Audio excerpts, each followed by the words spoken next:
time to take control of your journey towards chess mastery. Magnus Carlsen introduces Chessable, the definitive solution for studying chess. Move Trainer uses the science of spaced repetition to identify your strengths and eliminate your weaknesses. There's no need to set up a board, remember which page you're on, or keep track of all the moves you miss. Get started now and join our growing community of over 100,000 chess enthusiasts at Chessable.com. Chessable, take control of your journey towards chess mastery.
Hello and welcome to the tiebreaks of the round 5. Anna Musachuk and Nana Zagnidze. Who will be the one to go to the semifinals? That's a big question and there is no answer yet. Not for now. I'm woman grandmaster Dina Belenkaya, and here with me for the last and final day of our commentary, Grandmaster Aleksandr Shimanov and... It's very sad, yeah, but it is what it is. Today it is indeed our last day at the office, starting from the semifinals. Both commentaries for FIDE Women's World Cup in English and in Russian will be merged into the open section commentary team, which will cover both events since the number of the boards decreases. And yeah, let us enjoy this final day together. So, Dina, who's your favorite today? Personally speaking, I have good relationships with Anna Musachuk. She's also a fellow streamer, and we have collaborated multiple times. For instance, she enjoyed me on one of my charity streams for the World Cancer Day, and I know that she has a very big heart, and well as Nana Zagnidze. So yeah, both of them are extremely nice, and it is not so easy to pick a favorite there. But if I had to choose, I would go with Anna. And you, Sasha? Yeah, as we talked about yesterday, she is a former World Rapid champion, twice World Blitz champion. So clearly, great player when it comes to the faster time controls. But when it comes to knockout events, it's all about nerves, and Nana is the most experienced player left in the field. So I wouldn't underestimate her chances. That is true, and I also saw the interview of Aleksandr Gerashkina. She was asked who would she prefer to face, either Anna Muzychuk or Nana Dzagnidzhe, and she also did not come up with any of the favorites, since, as she said, both of them are extremely strong, and in any case, the semi-final match for her would be extremely tough. It will, and we see that the games just started, but... Yes, let us first announce the sponsors of our event. We have Gazprom, the general partner of the championship, and is also a global energy company. Gazprom views its missions ensuring a reliable, efficient, and balanced supply of natural gas, other energy resources, and their derivatives to consumers. We also have Nornickel, who is a leading Russian metals and mining company and is also the world's largest producer of high-grade nickel and palladium. This company supplies the growing demand for metals, essential for the production of goods capable of significantly improving the quality of people's lives and ensuring the transition to a low-carbon and energy-efficient economy. But we also have Fos Agro. Fos Agro is one of the world's largest producers of phosphate-based fertilizers and contributes to Russia's food security while also supplying vitamins for growth to 102 countries around the world. For many years, the company has actively supported the development of chess as a sport, acting as a strategic partner of FIDE and as a general partner of the Russian Chess Federation. We cannot thank these sponsors enough. Unfortunately, today will be the last time we will be thanking them, but we will still continue thanking them in our minds, because the event will continue no matter that we leave the studio. And once again, without their support, both of the tournaments would not be able to take place. We have also many other sponsors. You can all see them on the cameras as well as on the behind us on the broadcast. But either way, right now it is an important moment. We already have the moves and we need to dive into action immediately. Yeah, we have the moves, and that's the same, almost the same line as in yesterday's game, the one which finished in a quick draw. And here the knight or bishop g5, and instead of e6, which is historically the main line here, knight bd7, which is... Actually, it could be the main line nowadays, because there are many games here in this line, and the idea is that we just don't want to enter that crazy poison pawn line, and instead play in a more solid way. I mean, although this line is just can be solid. So bishop c4, also one of the main moves here, and one of the latest games in this line is the game between Maxim Chigaev, Russian GM, against Ilya Ilyushonek, also a Russian GM, and the white won in a brilliant style. So this line is very sharp, and once again I'm surprised that Nana goes for such lines as black, while as white she always chooses the most solid ones. Yeah, that is true. Okay, well, white obviously wants to castle short, and so will black, and this type of Sicilian is not as sharp as many others that we are used to. For instance, is it called Rogozin? No, Rouser is the sharpest, right? And also, well, as always in any Sicilian, the plans would be to push either b5 or d5. I believe b5 might come very soon with this bishop on c4, but in fact, right now, while speaking, I understand that white could still decide to castle long. Yeah, that's what I was going to say, and I was going to disagree with you, of course. And the plan is actually, I mean, yeah, castling short is an option too, but the main plan is to play queen e2 and castle long, bishop b3, f4, e5, g4, you know, this kind of standard stuff. Black usually plays e6, b5, queen c7, bishop b7, rook c8, also pretty standard. So it's not as crazy as the poison pawn line, but still a very sharp one. And again, I'm not liking the fact that Nana is already thinking, because this is bishop c4 is the one of the key moves against this knight bd7 line. Yeah, and it also once again very not so usual to their style, since both of the players are extremely solid, and now they go for quite a dynamical Sicilian. I think that Anna is actually a bit more sharp. No? In the internet community, chess community, she's well known as Miss Solid. So Okay. I wouldn't call her sharp. No. Unlike her sister Maria, who is in fact very dynamical and quite aggressive.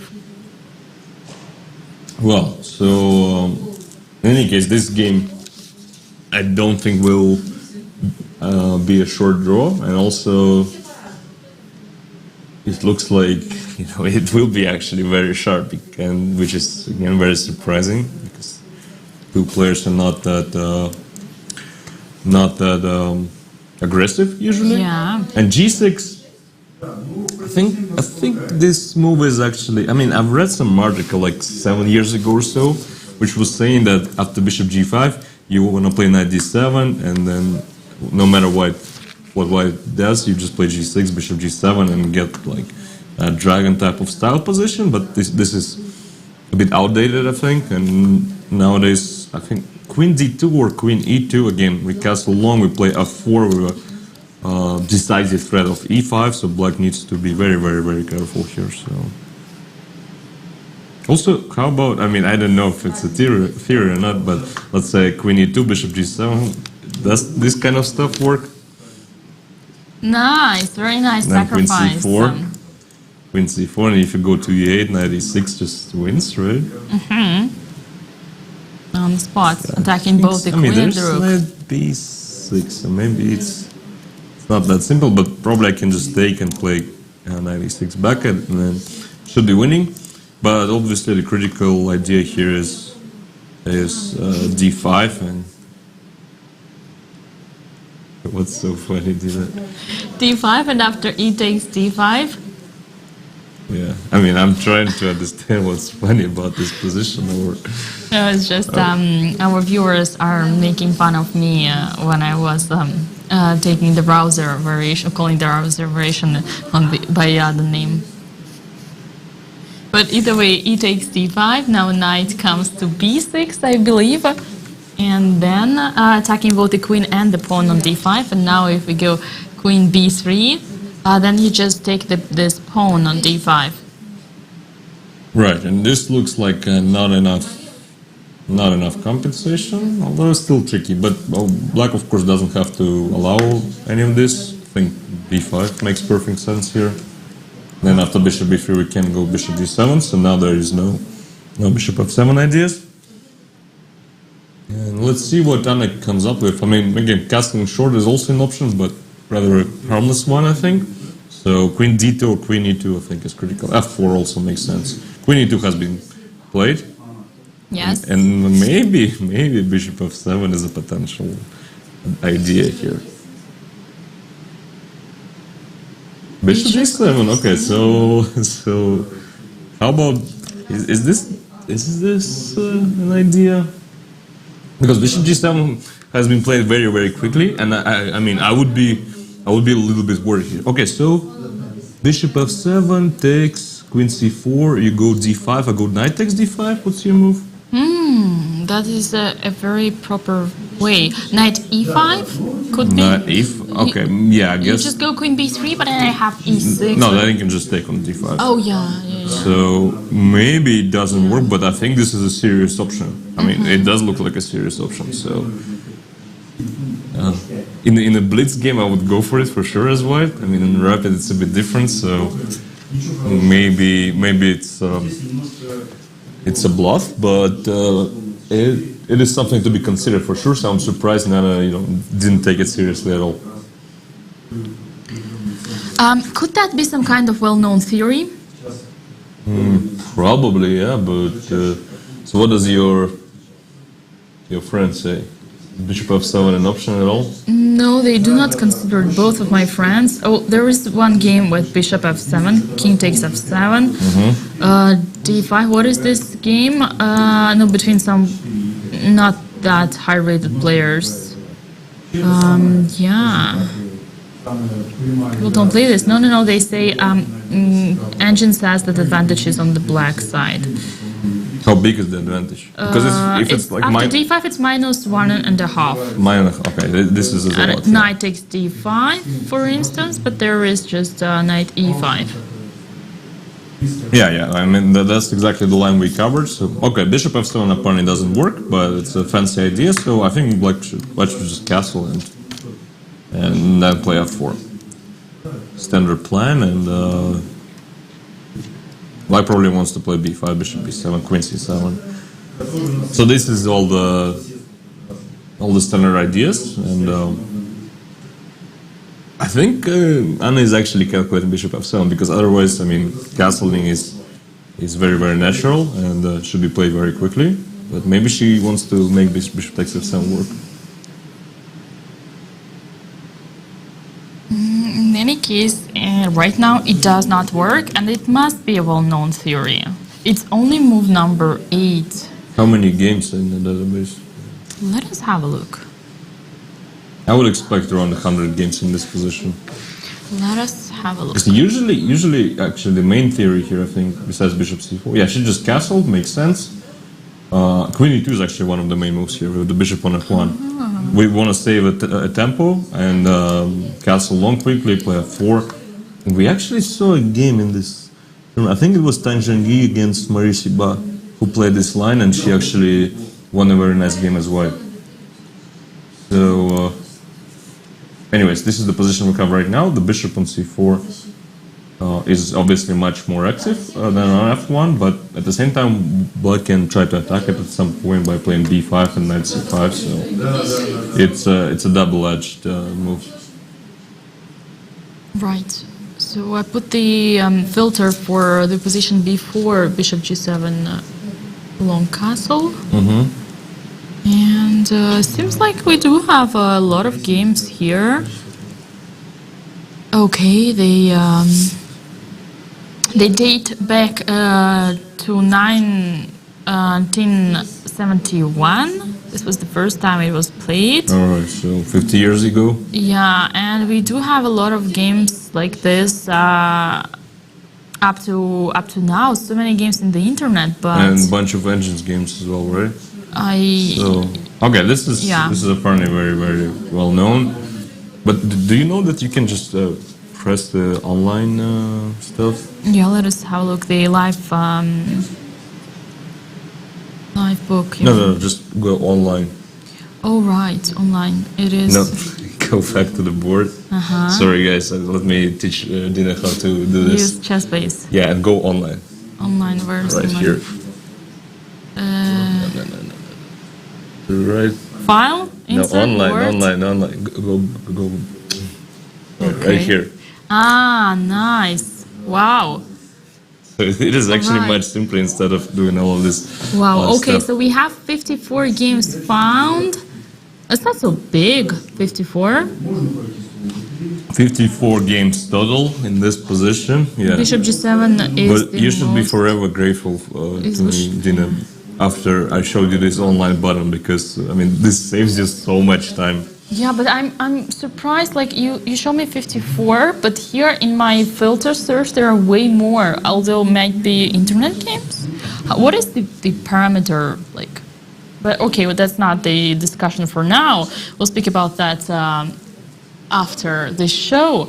But either way, this position is popular, and 42 games out of 54 had bishop g7. All right, so bishop g7 is on the board. Yeah, then 41 game long castle. Yeah. Short castle. And now f4, right? Yeah, Makes f4, sense. 20 games. 20 games with f4, this is the most natural. e5 is an immediate threat, and it forces black to react somehow.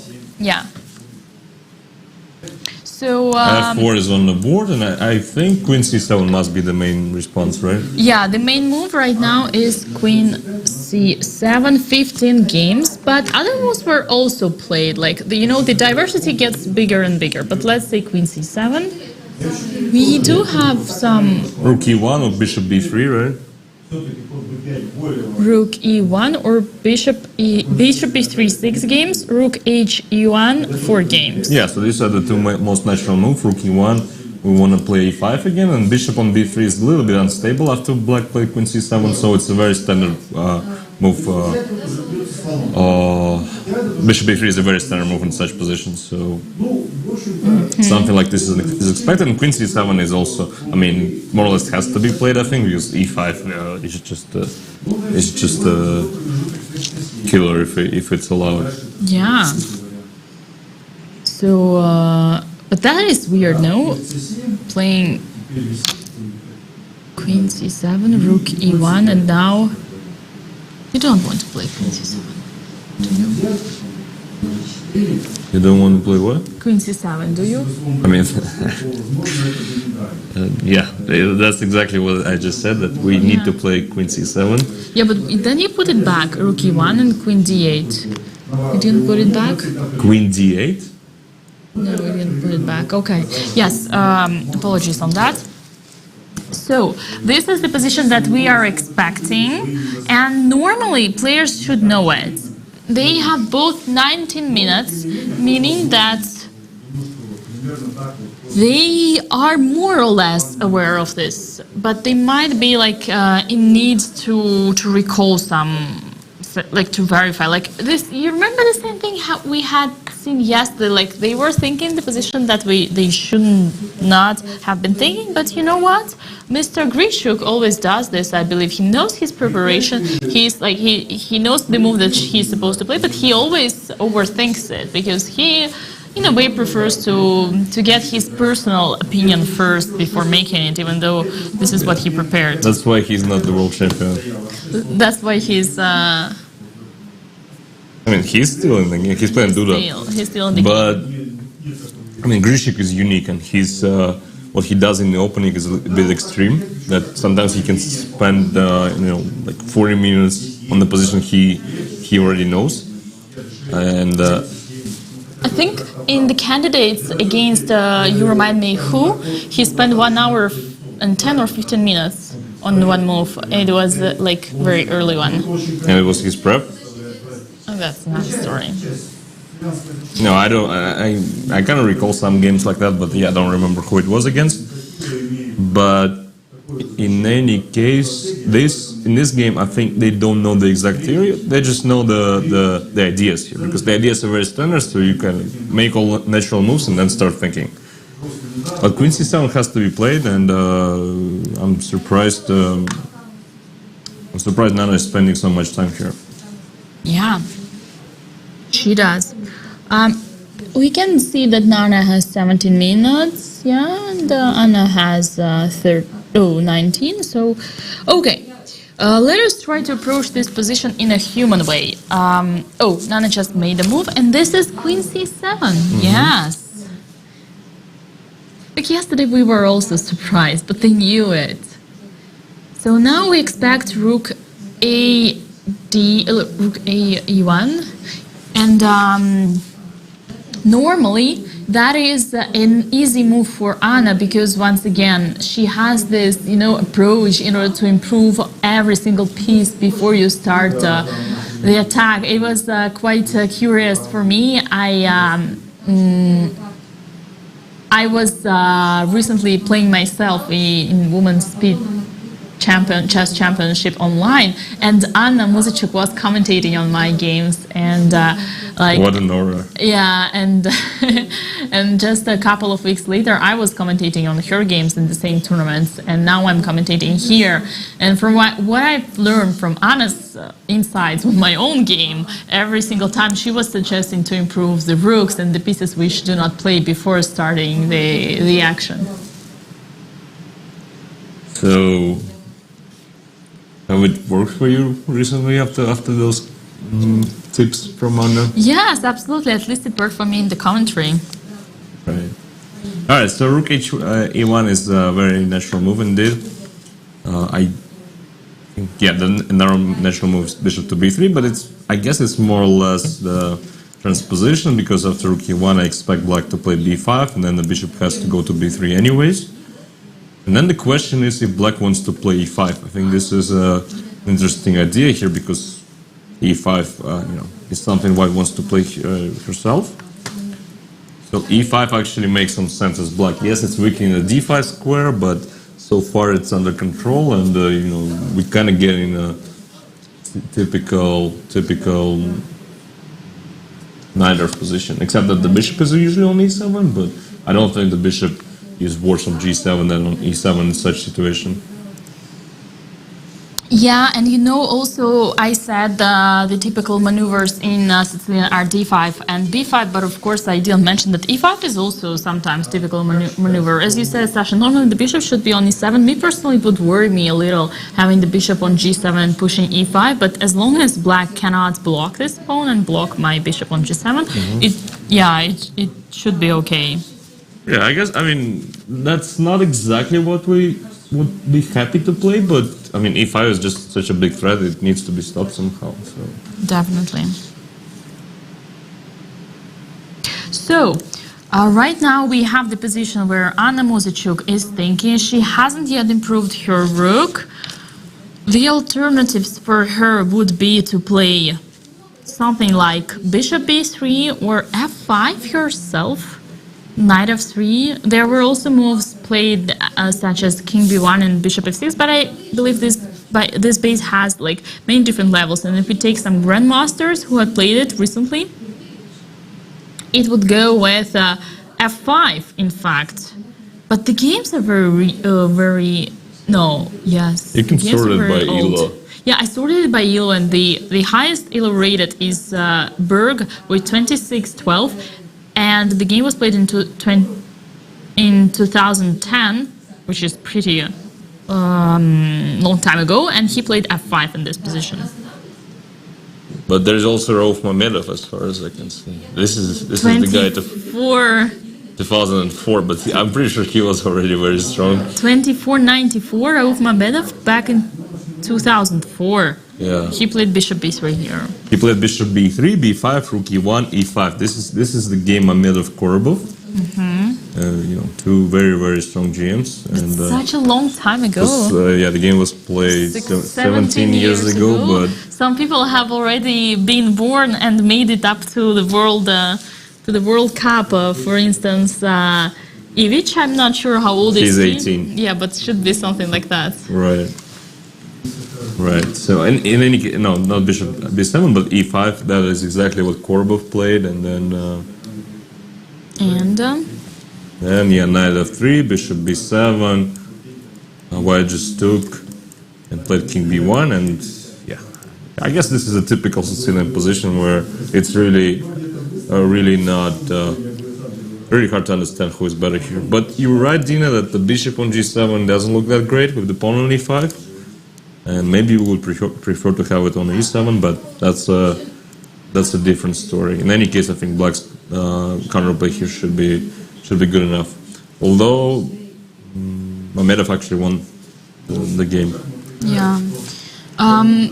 Well, looking at this one, I could add that the white's king, is feeling pretty safe for now. But the pieces, like the bishop on b3, the knight on c3, are little bit weird, because we all know whenever there were opposite castles, the plan is to attack. Who attacks faster gets it all. But also, we know that by the basic strategy, the bishop on b3 and knight on c3 are exposed to being attacked by pawns, and normally. And we just saw f5. And we just saw f5. Nice. Apparently, she was afraid of black playing e5, so. This way she stops e5 ideas, but allows black to bring the knight to e5. And but this was played by the GM Berg from Sweden. I believe he quit chess already, but still, back then he was a very, very strong GM. Yeah. F5 makes some sense. I think knight e5 or b5 are the two most natural moves in the position. And clearly the drawback of this move is that we're giving up the e5 square for black's knight. On the other hand, now we have some h4, h5 stuff coming. Would it be the case? h4, h5 is a very typical way of attacking, well, in any position now we know with artificial intelligence, but also in general, g6 is also a way, is quite, in a way, a weakness. and it is easier to attack black's king by using this fact that the pawn is no longer on g7 but on g6. So whenever there is this pawn advance, it is way easier to open the files with our pawn. So h4, h5 with the idea of either of capturing would be pretty logical. So now we have b5. You say we can see? No, we don't see that. b5 is on the board. We do. b5 is on the board. Bishop b3 will be played. Bishop b7, I'm guessing, and already some b4 threats against the pawn on e4. So yeah, besides the fact that we gave up the pawn on the e5 square, we also made a e4 pawn backward pawn, and this is now a weakness. So f5 move is probably not that great strategically, to be honest, but it has a very concrete idea of delivering a checkmate on the h file. And also concrete idea of avoiding or stopping e5. Stopping e5 as well, which honestly I don't think it was a such big of a threat. But anyways, this makes a lot of sense.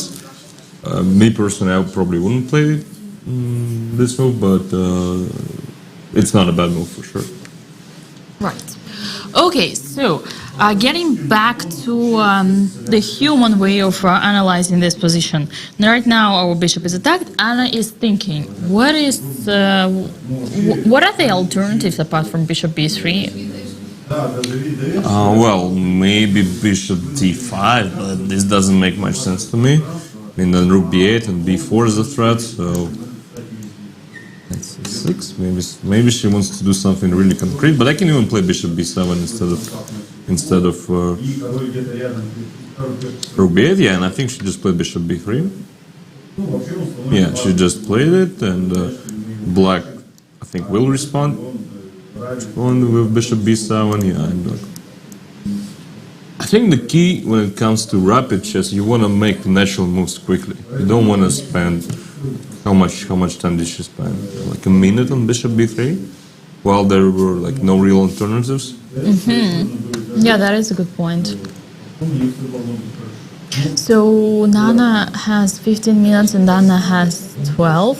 Mm-hmm. And yeah, in the rapid 25 minutes game, it is kind of a pity to have spent half of the time you have on the moves, on the 12 moves in the opening, which you were supposed to know from home.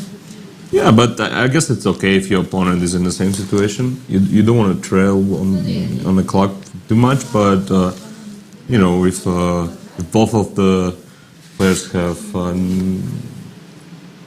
spent more or less the same time, it's fine. Yeah, well, it's fine. It's just a pity that you, even like if you're even, you could gain advantage, you see. So yeah, of course, it's always a little bit. Yeah, but I think the rule could be that you don't want to spend more than 20% of your total time on one move. So I was actually doing some research on how to spend time in Blitz, and I noticed that, for example, Naka, he doesn't spend more than 15-20 seconds on one move, like almost never. Like 15-20 seconds? Yeah, like once or maximum twice per game, not more than that. So, and I think this could apply to the rapid chess as well. So 20% of your time, you don't want to spend more than 5 minutes, right, on one move. And that makes a lot of sense. But also you don't want to waste any time on the most natural moves. You know, you don't want to decide, do you want to play king b1 or rook e1? I mean, if you see a natural move, just play it. You're not looking for the best move. You want to make some good moves quickly. That was one of my theories. Remember when I said you do not need to make the best moves, you need to make just good moves. And you said it was like being rich and healthy. Right. It's better to be rich and healthy than poor and ill. I still don't know what is the connection, but either way, it is. The conclusion is that making natural moves is, but fast, natural moves fast is better than spending too much time and choosing for the best move between advantage and slight advantage. I mean, bigger advantage and slight advantage. Yeah, I mean, the point is, once even if you have a winning position or a great position, if you have a minute on the clock, I mean, it won't really help you. You'll blunder something. So time management is critical. And here, yeah, I mean, the position is obviously very, very sharp, but we already see that Anna has less than 10 minutes. In fact, less than 9 minutes already, while Nana is playing relatively fast. Yeah, Nana starts to take more and more time on the clock to make the moves, and that is quite sad. Now she's up with H4. Let's go. Yeah, I like this game so far. This is gonna be sharp. This is gonna be exciting.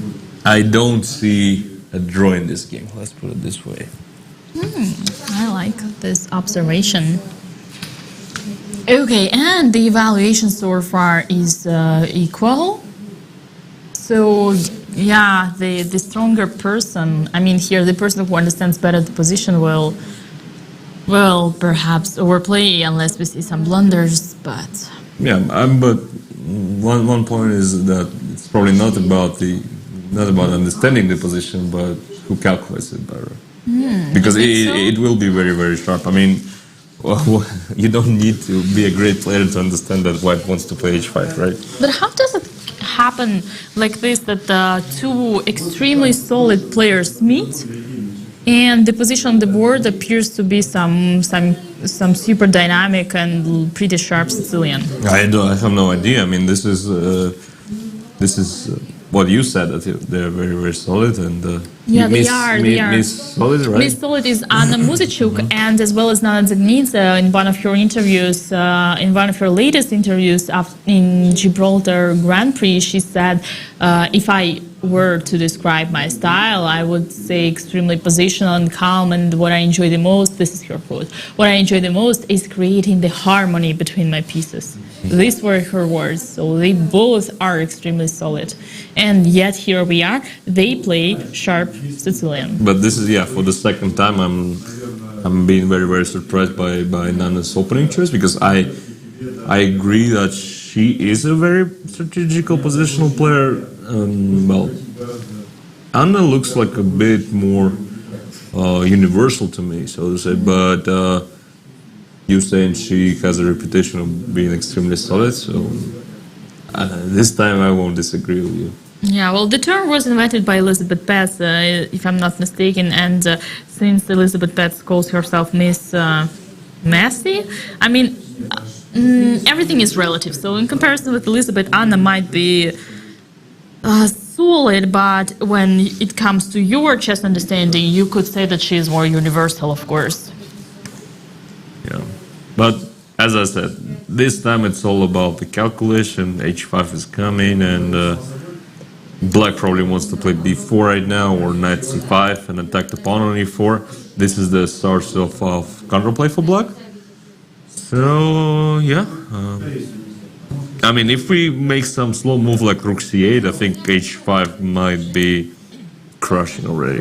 And the idea is clear that tonight h5 we clearly want to just take here, play rook h1, and this must be mating some 96 ideas as well. So yeah, this is, for example, it's a move like a5. I mean, I'm just trying to show some fancy line. 96, bishop takes, king h8, queen h7, Nice. rook h1, and now bishop h6. And I think I take with the bishop, and I don't see how you can stop the mate, right? Yeah, you mate. I just want to go bishop f8 to the next move. You can try rook f7, but then it I'm will be gonna just take, one yeah. more move. And bishop f8. In fact, I think I made it once someone like this with the bishops, yeah, with this idea of sacrificing the queen. Very typical idea and very nice one. Yeah, so obviously this is not gonna happen, but this just shows the potential of White's attack. So, it is a critical moment, and this is the time where you actually want to spend time. So This is the moment where you want to time-wise, I like what Nana is doing. So yeah, but let's see what she will come up with. B4, I think it's time to play it, and knight d5, we just take. But even here, let's say e takes knight e5, h5. But now I should seriously consider some move like, I was going to say h6, but then again, I think rook h8 mates? Oh, nice. Bishop takes and queen h5. And queen h5, I mean takes, maybe it's not a mate yet. Knight g6, but queen takes and knight e6 coming. Should be mating. Rook. Rook f7, but you have rook h1. Oh, that's h7, yeah. More. Yeah, so yeah, the second line already, where we think this is pretty dangerous for black. So yeah, no wonder Nana is taking her time here. Right. So their time is pretty close, though. Both of them are trying to understand the position. And at first, as I said, white pieces were exposed to the attack quite easier because there is already like pawn b4, then the a5, a4 attacking the bishop, while black's teaser is the g6 pawn, teaser for white. But in fact, yeah, from the lines that you have shown, seems like the attack for white is easier. It's very simple. Like, you don't need to be creative. It's very straightforward. So, from black's perspective, you need to do something about this h5 stuff, and not that easy at all. And maybe b4, knight d5 takes, and knight f6, and again h5. So, like, I'm always fine with taking on h5, but Nana just played a move, and looks like it was knight c5. Could it be the case? So what is the move that was just played by c5. Nana? It's knight c5. No, my best skill, Dina, is I can identify the move by by the kind moves. I thought your best skill was to predict the upcoming moves. The upcoming result. How long will it take to resign you for have a someone? lot of skills so far, so it seems like you are you're a perfect candidate for this post, for this place. Position. For this position, yeah, which is an absolutely positive thing.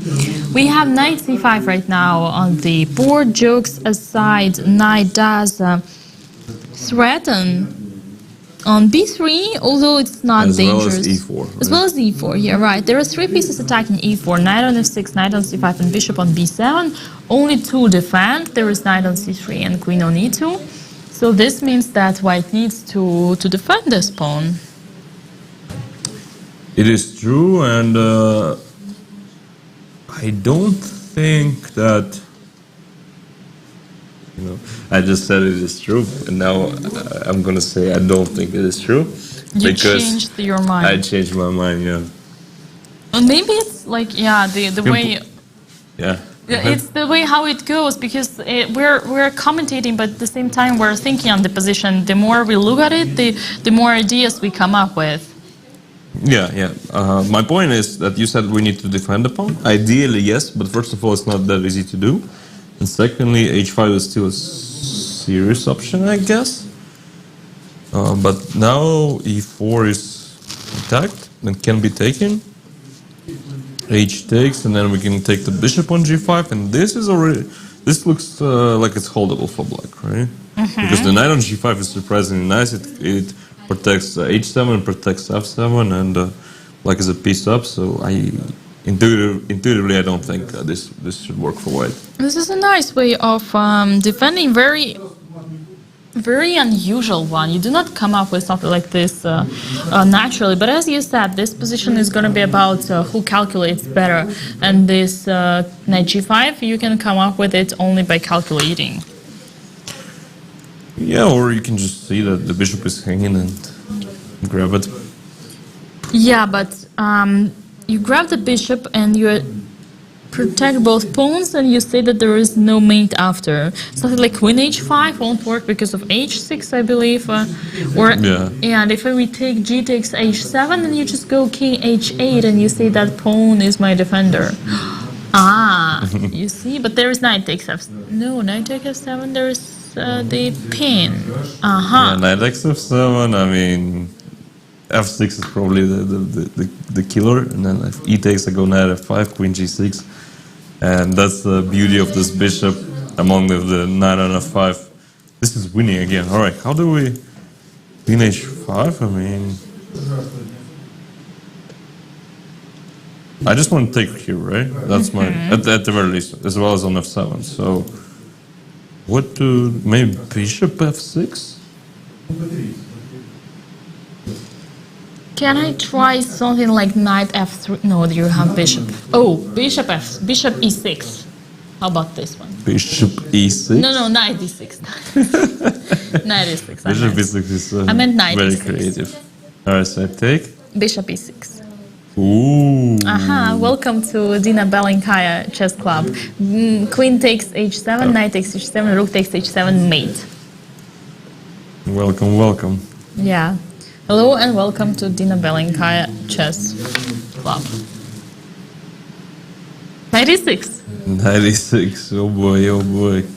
Alright, so if that's what we just looked at, right? Yeah, and I want like if you save your queen, then I'll play knight takes. I mean, this is jokes aside, brilliant move, Dina. This is for the first time me praising you in 3 weeks almost.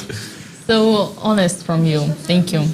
But honestly, like you move the queen, and then there is H5. Oh, sorry, Dina. H5 is on the board. This has to be noticed, right? Yeah, but and quickly knight takes b3. Our line is not possible anymore because of knight b3. But you know what? In that end, if you play queen c6 and I play knight takes g5, there is bishop takes g5 check. So I wouldn't mate you immediately. I already forgot it, so. Okay. I think we should focus on this one because, I mean, I guess knight takes b3 is actually a great move because the key attacking piece the bishop. in all these lines was the bishop on b3, right? So now b4, let's say. Can we take on g6? B takes. Maybe bishop f6. Rook h7. I mean, even this position looks extremely dangerous. Although, where is the mate? Maybe some queen a5. You know, I also want to checkmate here. I'll play king b1. Then I take here. King takes. King takes. And let's say I put the queen on e5. You don't attack anything. I don't attack anything here, but I'm a piece up. Yeah. I'm asking you. Queen h5 and rook h8 and queen h7, mate. You need to move your rook away. But if I move my rook away, it's Then still mate. Queen h7 and queen f7. You're welcome. I don't think we have seen as many mates in the whole tournament as in this game. Yeah. And all the mates are different ones, so this is kind of cool.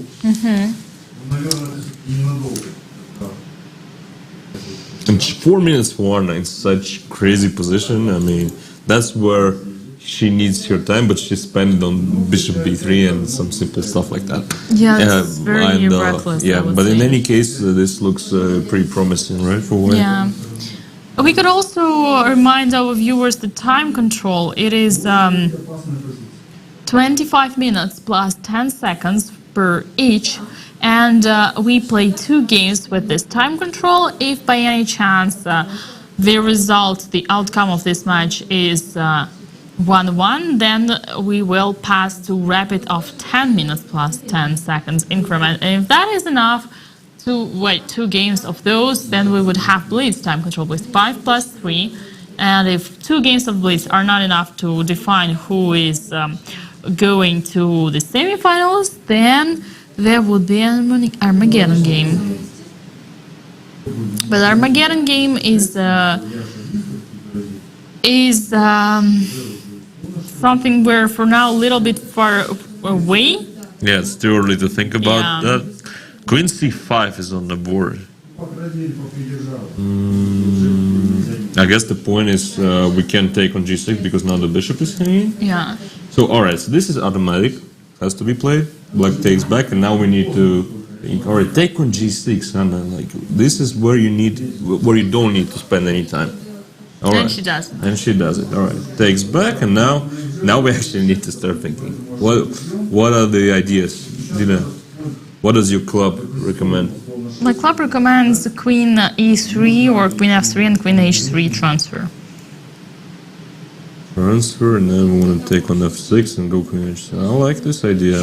Although if you move away your rook, let's say, and I go queen h7, I still do not have any threats, because even after capturing on f6 and queen h7, you would go king f8, and as the rule says, whenever there is this fianchetto of bishop on g7, one cannot mate. Well, not in this case, I think, because if rook c8, for example, queen h3, b4, I take, you take, I take here, and I go f takes, g6, and I throw in the maid on f7, and if you take, I go knight e6, and I win the queen.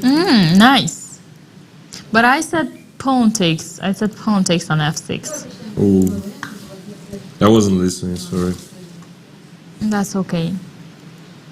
All right, pawn takes. But what is this bishop then? No, it's not a bishop. I do agree, and as well as the pawn on d6 is not a pawn. Well, I don't think we care too much about the pawn weaknesses in this position. Where is it? It's right here. Yeah, I don't think we care about the pawn weakness, but we don't want to take e takes f6 because this just kills our beautiful bishop on g7. Yeah. Right. So I like this queen a3 stuff. Yeah, you're on fire today. I am realizing that is our last day. So you need to finally In the prove studio, yourself. so I need to give my best in order to make this commentary be remembered. Yeah, it will be remembered in our hearts. Yes. So, what do we have here? Yeah, queen e3. I mean, what we have actually is less than 2 minutes for Anna. In fact, queen c5 apparently was a pink Queen move. f3. Okay. Queen takes, queen h7, f takes, knight e6. Very simple plan. How do we stop this plan? I'm wondering how did she choose between queen e3, queen d3, and queen f3? I don't think she was choosing too Yeah, she didn't have much hard. time. Yeah, so But it seems like it's one-way game. I don't see any play for black at all. honestly, queen c5 looks pretty slow to me. I don't know what's. It was a mistake, although the position already for black was not great at all. Yeah.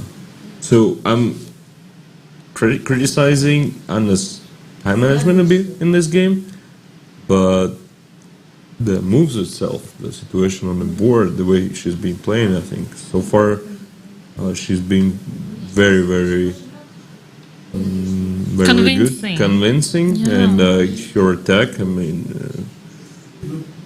how to stop it? Yeah. So that's a big question now. Yes. Right, only 2 minutes for Anna, but the queen is coming to h3. Nana is thinking she has 6 minutes, but her position is objectively bad. We do not see much of a counterplay, and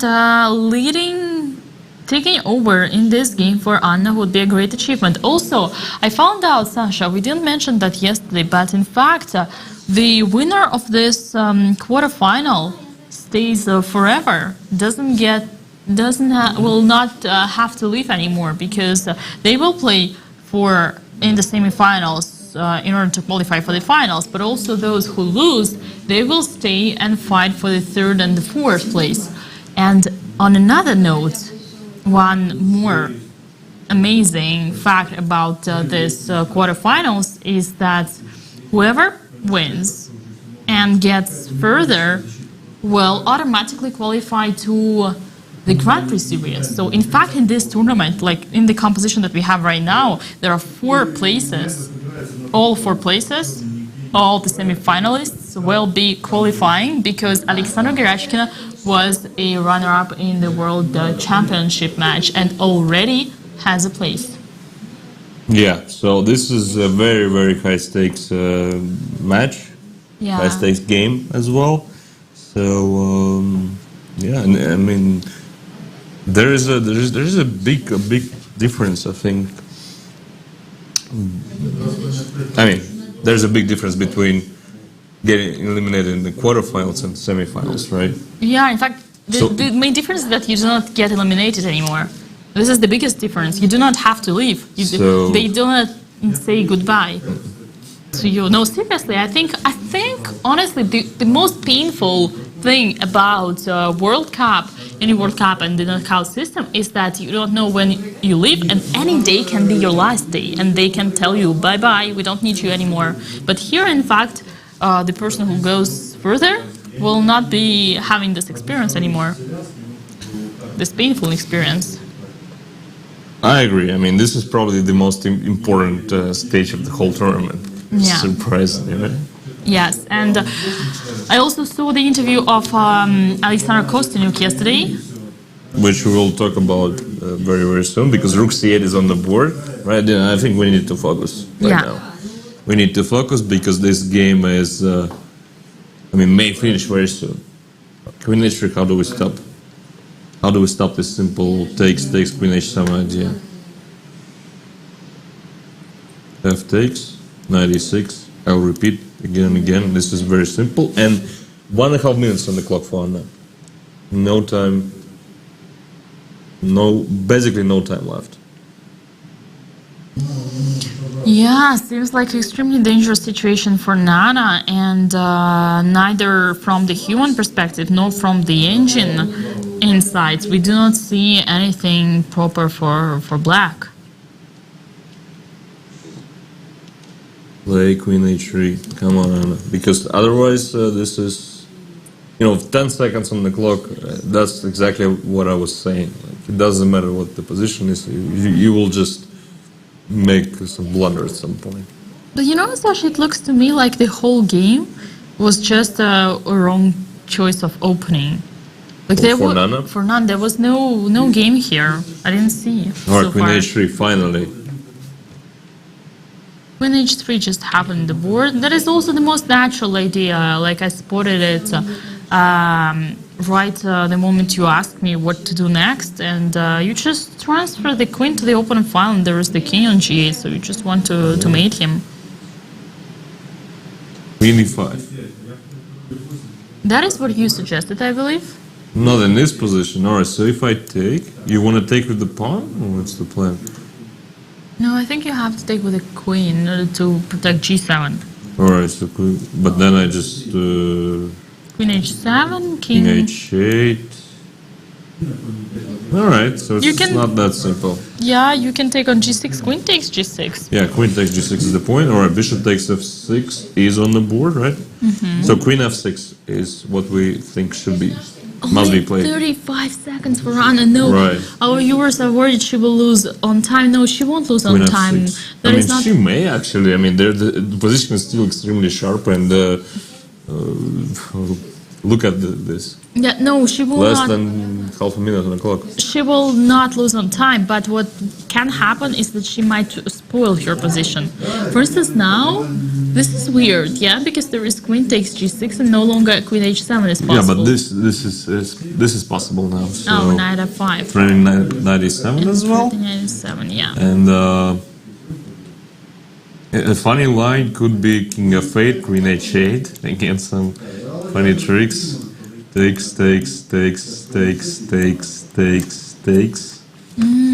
And the white is winning endgame.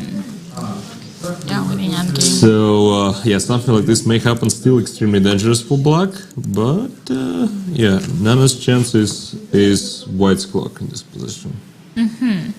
31 seconds on the clock for Anna, and we know that the increment is 10 seconds per move. Should be okay. Still, the position is quite easy, I would say.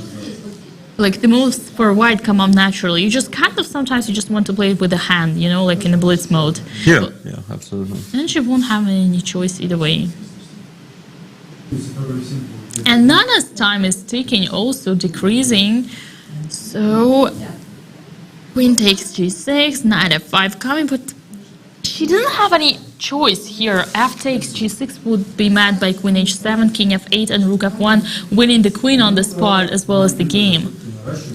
Why cannot Anna lose some time? Because there is increment, 10 seconds per move. So So either way, she will. The moment her time approaches 0, she will just make any move. So losing on time, being flagged is not a worry. The worry is not to be able to convert such a huge advantage. But this rook d3, rook g3 maneuver seems so easy. Yeah, easy. Plain and simple. So if rook c7, for example, protecting e7, then yeah, rook g3, I think just finishes the game. I mean, how do we stop rook g3? Like, everyone is attacking here, and we know that it's all about the attack when it comes to opposite side's castle, right? Yeah. And looks like white is about to succeed here. True. Okay, so we need to kick away the knights. How do we kick the knights? G5 check, alright. Oh, did you see how fast Anna Rook takes reads it? c3, boom. Oh, rook takes c3. And bishop e4, what's the point? Alright, I mean, she will take him. Bishop e4. Well, I actually, I mean, I don't know if it works objectively, but I really like this It's idea. the best she could do. But now we're just exchange up still. We can go something like, I think we should just take on g7 right now. oh, maybe queen h7 and queen takes g7. Yeah, but this endgame Is worth. I mean, Okay. it's better for white, of course, but I'm not sure at all. The bishop will be very stable on g6. I found amazing idea. Okay. Queen h7 and queen h8. Bishop takes h8, rook takes h8, queen g. She's about to take on g7, I Queen think. h7 and queen h8. Look at this one. Okay. But does it give us that much? No, I don't think so. King f8. It's not as we had it before. Yeah, no, it doesn't. It's a completely different. In fact, you're losing the knight here. Yeah. So, alright, this is not what's happening. Knight g7, queen g7 has to be played, right? It's correct still. I mean, The what is king she is thinking the- about? What else is she, I mean, king g7 looks like too much, right? Yeah, but there are no checks. In Yeah, I fact, see that there's no checks, but still looks very, very dangerous. So, I mean, black should take with the queen, and at least Nana managed to not get mated immediately. yeah. So this is a big achievement. Yes, true. She found a very nice and very typical rook takes c3 exchange sacrifice. We usually have this one in Dragon Sicilian with opposite castles. I believe this is the most typical way where we see rook takes c3. Yeah, but not all the Sicilians. This king Full of sack is this very, very idea. standard. Why is she thinking for so much? I mean, is there a big difference between king g7 and queen g7? I mean, queen g7 looks so much more natural to me.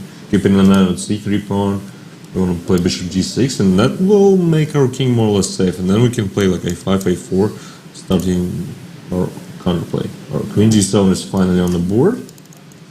If rook e1, we always have some d5 stuff. So rook e1. Okay, this rook now d5. Right. I mean, rook e3. Rook e3. Yeah, but I will always have bishop g6, so it's not a big deal. But your bishop will be more passive. e6. Your bishop will be more passive, so it's fine. More passive? I mean, I think It's pinned. but it's perfect on g6. It protects the king, attacks c2 as well. Where is your attack now? I mean, I'm I just going can to push try the pawn. rook g4 and rook h4. Okay, this makes sense. And this is actually what we see on the board right now. e6, rook g3, bishop g6, exactly this position, and now you're suggesting rook g4. Look how confident Nana is right now. Look, how about rook takes g6 now? Ah. F takes queen e6. Oh, this one might win on a spot. She missed it. Oh, She missed it. Rook g6 was winning immediately, I think. oy, oy. This was winning immediately because if queen takes, then queen h8. And rook e1. I mean, and she probably wants to give it up on the e6, but rook e8, and now black is very, very solid. I mean, it's a free result game. Queen h4. Queen h4. Now it's time for black to counterattack a5. Let's or go. e5. Yeah, I mean, e5, it makes sense, yeah, but it's kind of weakening, so a5 makes more sense, yeah. a4, I mean, this is... a4 would grab and grab it with a queen. Yeah, but I don't care. I want to open up the position. Such a pity she missed bishop. Rook takes bishop on g6. It was so easy. It was easy and would have been very beautiful, but now it's actually much more tense. And I think, practically speaking, it's much easier for black to play because your position is really solid. Rook f1. She probably wants to play queen f6. a4. All right. So I'm optimistic for black now. I grab the pawns with the queen, and I put the king on c1. You don't take the pawn like this. I2. No. King b2 makes sense. You do, but... Okay. Yeah, anyways. You know, maybe the plan is to put the queen on d4 and try to go for an endgame. Yeah, I mean, that's what she tries to do. And try to play against b5 pawn in order to create our pass I mean, pawn. white is probably still better, but rook c8, okay. Queen d4, right? Queen d4 has to be played. No, but then c2 is hanging. Oh. Rook c8 is very strong, actually. Okay, queen b4. And I like... Queen b4. Rook f6. Oh, that is nice. I mean, I love this game. Oh, that is nice. Now she will strike back with rook g6 very soon. It takes quickly, no time for Nana. b4, yeah, let's go. I mean, she's... We can even play queen d4. C takes, but now the rook is pinned. Rook c2. I mean, black should just mate somehow. King a3. She cannot play queen f8 because rook g6. Yeah, rook g6 is also an idea. I mean, this is just the most entertaining game so far. We also have rook f takes g6 and queen d8 and rook h7 or something like that. Yeah, rook g6 is a threat. And how much time does Nana have? 15 seconds. I mean, this looks so scary for both sides. No, in fact, it looks scary for black. Rook c8. Rook c8 has to be played. But she just played rook c2. Rook e2, alright. So she protects d6, makes sense. But now rook g6. Now we have rook g6 and the queen d8. And queen d8, and if queen f8, rook g6, right? Yeah. Rook g6 just wins. Yeah. Rook g6, and she wanted to do something else, but now she started thinking against rook g6. She sees it. Yes, rook g6 yes, on the board. rook g6 has just happened, and after pawn takes g6, queen d8, d8, and either rook h3 or rook f3 is going to come, and that is a game over. Yeah. But did you see that she actually wanted to do something else? Yeah, intense. Oh la la. Resigned. Congratulations to Anna on winning her first game very convincingly. I once again want to repeat this. I did not understand the opening choice for Nana. This is not your type of positions, and also this is the position where you need to know a lot in order to play such a dynamical game, and it seems like it was absolutely one direction. Like, the only way where Anna struggled was in the beginning, like, maybe she was trying to remember, but starting from that, opposite colors, castles, you need to attack. Whoever attacks faster wins it, and Anna started attacking immediately. Nana didn't even have any chance to attack before she sacrificed the bishop. So, yeah, very convincing, but also very entertaining game, as you said. Extremely interesting game. The only thing I will disagree with, since I need to disagree with something, I don't think it was very, very convincing. I mean, had she played rook takes g6, remember there was a moment she could play rook g6, then yeah, that would be a very, very clean game. But in this situation, I have a feeling that black had enough counterplay after she played b4 and stuff like that, and at least practically speaking, it wasn't clear at all. Yeah, could be. Objectively speaking, by the evaluation, white was everywhere better, but we all know that sometimes it's not about the evaluation, but about the practical skills. And starting from the moment when black sacrificed the exchange, he did have some ways to continue putting problems to white. Yeah, practically speaking, great defense by Nana, but she blundered this rook g6 a couple of times, and luckily for the second time she spotted it, and it worked out. You know, I do not think that she necessarily blundered it. She might have not just came up with a defense. I think she blundered because she could have played rook c8, right? All right. Interesting. Either way, we are about to take a short break before the second game of this tiebreak. So far, extremely exciting. And now Nana Zagnitsa will have to play for a win. Luckily for her, she will have white, and we are really looking forward to see what is going to happen. So do not move anywhere. For the third time in the tournament, or for the fourth time in the tournament, she will have to win as white. True.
Time to take control of your journey towards chess mastery. Magnus Carlsen introduces Chessable, the definitive solution for studying chess. Move Trainer uses the science of spaced repetition to identify your strengths and eliminate your weaknesses. There's no need to set up a board, remember which page you're on, or keep track of all the moves you miss. Get started now and join our growing community of over 100,000 chess enthusiasts at chessable.com. Chessable. Take control of your journey towards chess mastery. Уютный особняк на Гоголевском бульваре 14 включен в список объектов культурного наследия столицы как особняк Васильчиковой-Оболенского фон Мек. Построенный на пепелище пожара Грозного 1812 года, он стал семейным гнездом известных аристократических семей и уважаемых купеческих родов. Уже почти 200 лет по парадной лестнице с мраморными ступенями и палисандровыми поручнями, мимо строгих кариатид, хозяева и гости поднимаются в парадные залы особняка. Самый просторный из них – большой зал, обустроенный князем Оболенским в 1859 году как место для балов, с хорами для музыкантов. Последние дореволюционные хозяева дома, Зимины, использовали его для репетиции частной оперы, о чем напоминает уникальный рояль «Бехштейн» 1908 года. Когда в 1956 году дом стал центральным шахматным клубом, здесь проходили важнейшие мероприятия мирового уровня, вплоть до съезда FIDE и матчей на первенство мира. Для тех, кто не мог попасть в переполненный зал в качестве зрителей, на чугунном балконе выставлялась гигантская демонстрационная доска, и за ходом важнейших партий можно было наблюдать прямо с бульвара почти в режиме онлайн. Красно-золотой парадный зал, его еще называют Чегоринский, место для наиболее торжественных мероприятий и встреч. Во время недавней реставрации восстановлен его вид по состоянию на конец XIX века. 150-летний камин из итальянского мрамора – один из 3 сохранившихся в особняке. Рядом с парадным залом зеленая гостиная. Некогда кабинет хозяина дома, а в советские времена гроссмейстерская, куда имели доступ только обладатели высшего шахматного звания. Здесь юный Бобби Фишер сражался в блиц с Тиграном Петросяном и Евгением Васюковым. Здесь занимался с учениками Михаил Ботвинник. Самое необычное помещение особняка — мавританская комната. Архитектор, выполнявший задачу по соединению главного здания усадьбы с флигелем, отдал дань модному в середине XIX века ориентализму и превратил служебный переход в яркий памятник Востока с золотой арабской вязью и характерной нишей минбаром. Мавританская комната соединяет большой зал и музей шахмат.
Make their way through to these semi-finals. Well, so far, Anna Muzichuk looks like a clear favorite after winning the first game. Yeah, she played very, very well. Although I think at some point, she wasn't as convincing as we expected her to be. But still, a win is a win, and I don't think she ever had a worse position or anything. So she had everything under control, at least objectively speaking. So let's see what Nana will come up with in the second game. She needs to win, but as we said already, that's not the first time she needs to win on demand. So she's very experienced when it comes to such stuff. Yes, she already played the Bratty against Polina Shimalova when she had to strike back. That was a classical game. And who else did she win on the tiebreaks on demand? Carrie Sleep, yeah, right. With and actually, it was a classical game. Yeah. When she needed to win as black. True. So this time we see knight f3 again from Nana, c5. In the classical game she played e4 but didn't get any advantage at all. So c4, knight f6. And is she already thinking? No, she just played b3. She just played b3, so we won't see any big theoretical discussion here. But that's the right strategy when you need to win. Remember that famous game Kasparov-Karpov when Gary needed to win his last game in order to keep the title. So he actually played something like this: B3, G3, E3. So yeah, I mean, more or less everything should be equalizing here as black. So the hardest thing is to actually choose the line here, because as I said, like, you can basically play whatever. Knight c6, d5, b6, g6, d6. Well, let's say you move a6 as well. So no matter what Anna plays here, she will be fine. Yes, well, in the same time, we can say that Nana achieved something that she needed. She has a position for a long play. And that is something that you need when you are in a must-win situation, when you do not want to to burn everything, like when you want to put pressure on your opponent, yeah, because there are different strategies to play for a win. Like, for instance, we saw the game of Maxim Vachilagrad when he needed to win against, who was it in the round, I think it was round 13 of the candidates, with that perk type of play when he just burned everything. Nepomniachtchi? Maybe that was the game he didn't win, right? Yeah, the game he needed to win if he wanted to continue. Yeah, it was against Nepomniachtchi. And that was a pretty fast way of burning oneself. Alright, so this d5 line, what Anna played, is probably the most principled one, but at the same time, black needs to be precise here, because white usually plays something like e3, bishop b5, knight c3 maybe, but she just played g3. Okay, this makes sense as well. And f6. f6 is very, very principled and very, very aggressive in a way, because black wants to play e5 and control all the center. And now I think d4 must be critical here. And we already get a very fresh position, a very interesting one. So c takes, knight takes. Now e5, I just take on c6, and I claim that I'm slightly better because of the pawn structure. And if you take on d4 first, maybe I can take queen takes, d4, e5, and then put the queen somewhere. Maybe to d3, and then bishop g2, and then this bishop will be very, very strong. So, but black has some concrete ideas like bishop b4, knight d2, and maybe... Actually, not sure about the follow-up. Let me help you. Yeah, help me, Dina. So we are in this, how is it even called? Does it even have a name? Sort of ready, whatever. I mean, actually, another interesting idea is to play bishop g2, e5, castle, bishop e7, and then play e3. So again, we want to play d4 quickly. I wanted to say Sicilian for white, but this is called English. Sicilian for white is called English. Yeah, English, it was English symmetrical or something like that, but no longer symmetrical, obviously.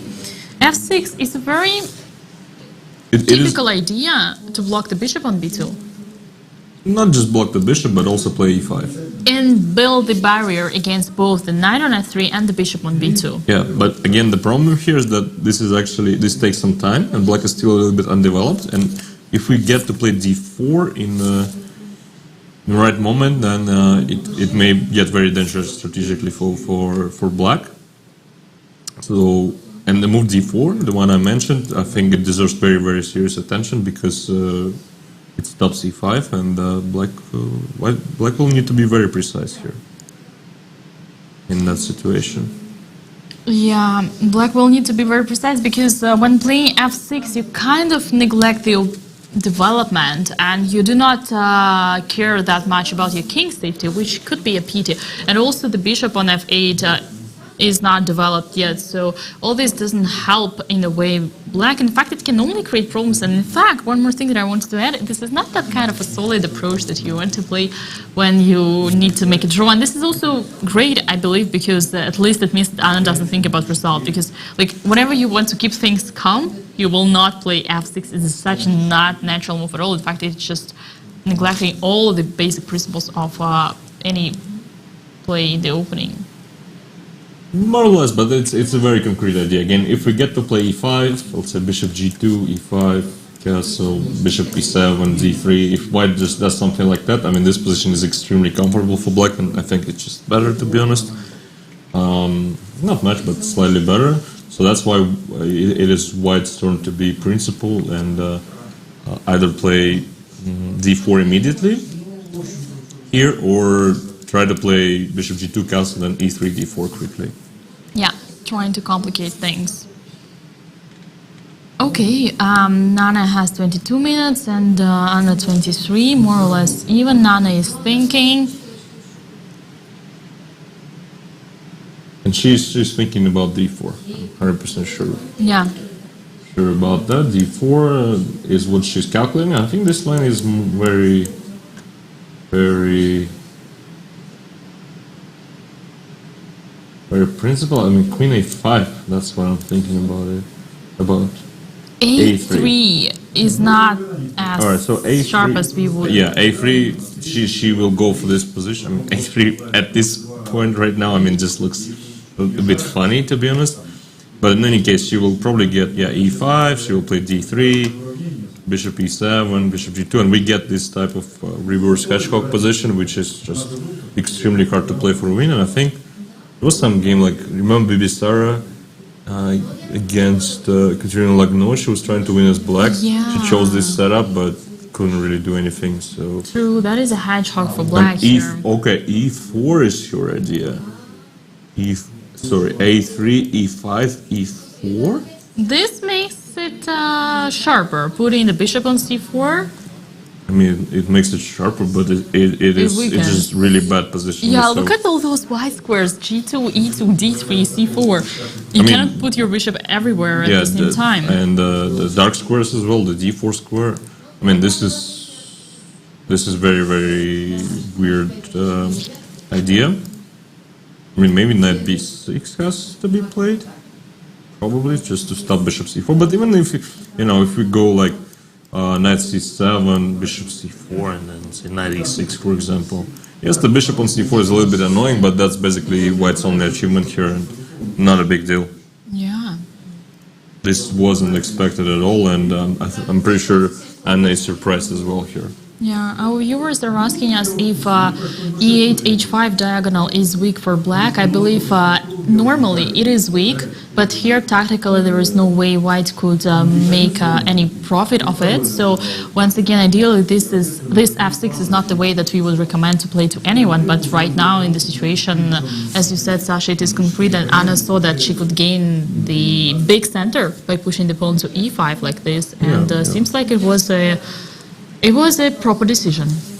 It was, knight c7 is on the board, and this a3, e4, I don't like it at all. Yeah, we can try to play knight h4 in order to go queen h5 on the next one, but then just simple g6 and knight on h4 looks really misplaced. Yeah, knight on the rim is dim.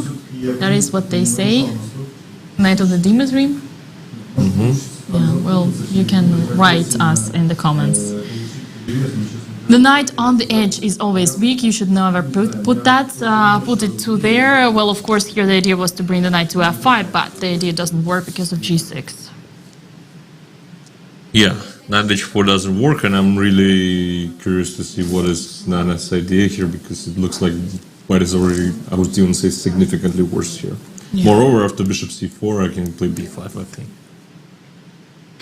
And like, what is it at all? Do you go back bishop f1? This is just as comfortable as you can ask. So a3, e4, especially from such a great positional player like Nana. I mean, this is something really, really unexpected. Knight h4 is on the board.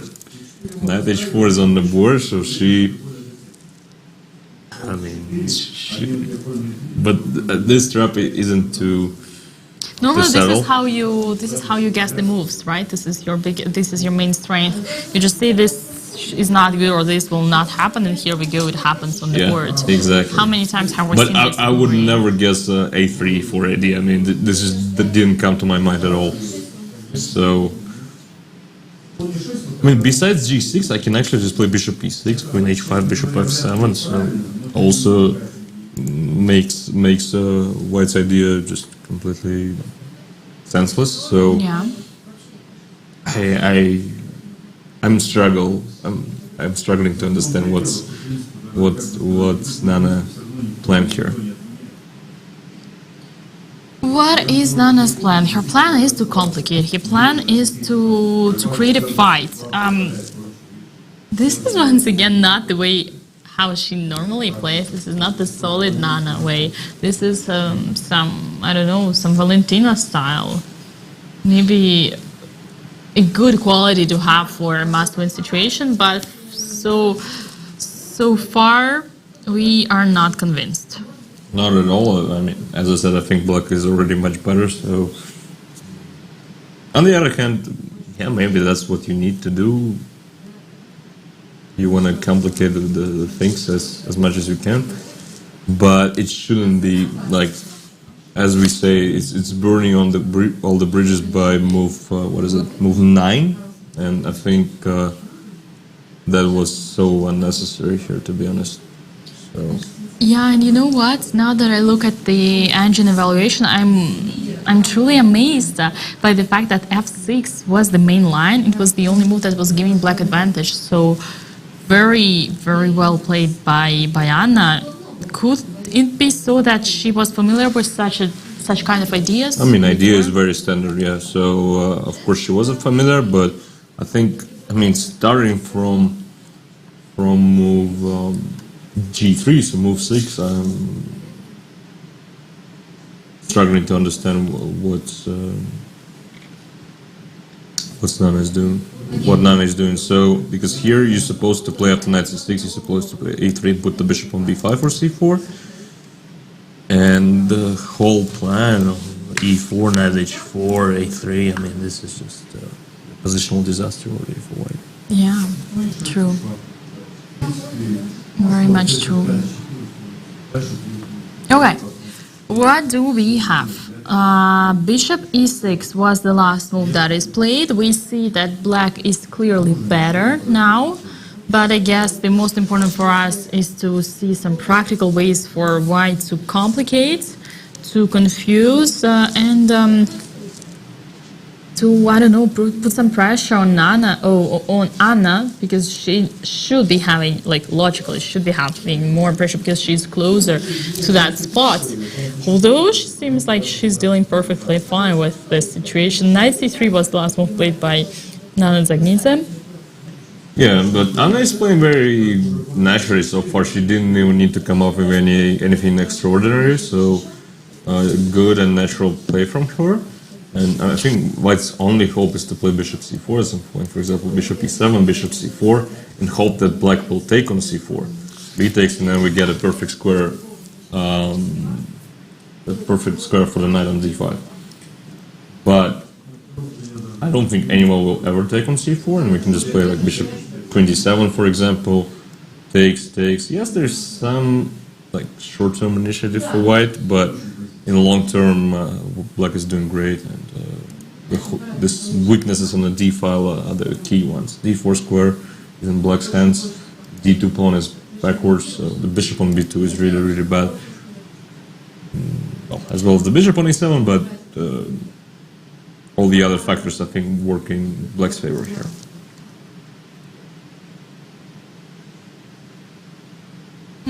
Yeah, I truly agree with you. Okay, Nana needs to come up with some ideas. I'm trying to think of a place where white could potentially put this bishop on f1, and not so easy to say. Well, you do not want to put it on g2 because it would be just stupid in front of the e4 pawn. You do not want to put it on... Did you just say stupid? Oh, sorry. Very sorry. What a shame.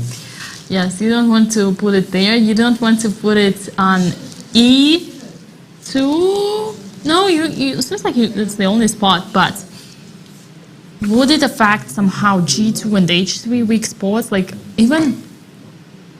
Probably bishop e2. Yeah, exactly. That's what I was saying, that bishop c4 has to be played by white. Thank you, Dina, for listening very carefully. And yeah, I don't think white has any other idea besides bishop c4. So the question is how Anna will react to that. And I think more or less any developing move is fine. Bishop e7, queen d7, t6 is probably fine too. So It is hard to come up with anything when the position which is like not great at all for white. Could queen c2 and long castle be an idea here? I don't think so, because once you put the queen on c2, there's always knight d4. Yeah, true. Oh, yeah. Okay, but why Anna is thinking? Why Anna is thinking so long? Because she wants to figure out how to deal with this bishop c4 idea. As I was saying, Dina, bishop c4, white wants to exchange the light square bishops. So there's sort of an achievement for white, but it's still not enough to get a good play. Yeah. Okay, but still, why Anna is thinking? Why Anna is thinking? Well, we should ask her once if she wins this match. Yeah, we should. Although I'm afraid we will have some concurrents over there in the Russian studio as well. They would be need to invite Anna. We will ask. We will probably flip a coin. Yeah, who gets Anna? All right, so bishop e7 or queen d7 are my two candidates, and I think very natural and strong. So knight d4 also makes sense immediately, but I would probably try to develop my king side first. So, Developing king side first sounds like a very reasonable thing, and no objections to that one. Also, it's not every day that you see this dragon, this Maruti, I believe it's Maruti way of putting it, yeah? I mean, that's black Maruti bunny, yeah. Yeah, Maruti also, you said hedgehog, and I said dragon. So it's like a mix of everything. Yeah, like for But the black, pawn on e4 is the biggest problem because it weakened all the square here. With the pawn on e3 or e2, it would still be. I mean, still great for black, but more or less unclear. While this position is clearly better for black because this pawn is not a good one. You need to have it on e2 or e3 in order to be able to kick the knight away from d4. So yeah. And if Anna wins this match, she will be facing Aleksandra Gereshkina. Aleksandr. Yeah. And I was saying, what was I saying in the previous game about the interview of Aleksandra Kostyuk? She said that, about her match with Valentina, if I may, now that Anna is taking so much time, and I don't know why. Aleksandra was saying that she got extremely lucky in game against Valentina because in the first game she was losing, and then she managed to equalize, and Valentina just burned all the bridges. She didn't have to. And second game also, according to Aleksandra, she did not prepare. She was not prepared that well, and it took her some time, and she made some imperfections, some inaccuracies, some dubious decisions in that game yesterday with black. But once again, she said that Valentina didn't find the right way, and there was some luck definitely in that match that allowed Chess Queen to go to the semifinals. And this once again reminded me of what you said, the advice, the basic advice to any player, like the book with the rules how to treat knockout system by Dmitry Andreikin. Mm-hmm. The recipe for the perfect pie is to have little bits of good physical shape, little bits of good sleep, and some luck. Yeah, a little bit of some. Instead of physical shape, it was good nerves. Good nerves, good sleep, and luck. Yeah, Dmitry is out already, so clearly these tips didn't really work for him. Anyways, the situation. I mean, this is just a clear nerves for Anna, I think, because I don't know what she's already spent like 6 minutes or so, 7 minutes, and the position is very simple. So you just play it naturally, and you get a great position. And she played knight to a5. Wow. Ooh, how principle? How Direct? How unexpected, I would say. I mean, she clearly was scared of this bishop c4 stuff, but there was nothing to be scared about. And now b4, of course, b4. Immediately. Immediately before, I mean, the pawn on b3 was attacked. I mean, actually, this is a kind of a principal idea because white couldn't really protect the pawn on b3, so b4 now it's a sacrifice. Knight b3, rook b1, and very quickly played by Nana. I mean, looks like she's actually much stronger when it comes to the must-win situations. True, very good observation. Like so every far. game she had to win. She must win. She played very, very strongly. And so far, like the opening hasn't been too good for her. But she's playing fast, and knight a5 is a step in the wrong direction, I think. Especially considering that she spent like 7 or 8 minutes on that move. Okay, knight b3, rook b1, we have already on the board. What is the evaluation now? Well, knight still comes to d4, I mean, but you don't understand why did black waste all that time, for what? Mm-hmm. No, but I mean, the critical must be this line. Yeah, grabbing the pawn. Grabbing the pawn, and if white castles on the next move, black castles on the next move, this is game over. Just to clear pawn up, and this pawn is running to a3. There is no compensation at all. So we need to come up with something here for white. Wow, you will never believe it, but according to the engine, knight a5 was the first line. Best move? Well, it's kind of surprising, but on the other hand, yeah, if white doesn't find anything here, then it's just winning immediately. So I was trying to approach it more positionally, saying that I have a nice position. It's really hard to lose and stuff, but I mean, I still, yes, I heard you that she's Miss Solid and stuff like that, but looking at her games, I don't think she's solid at all. She's very active and aggressive player.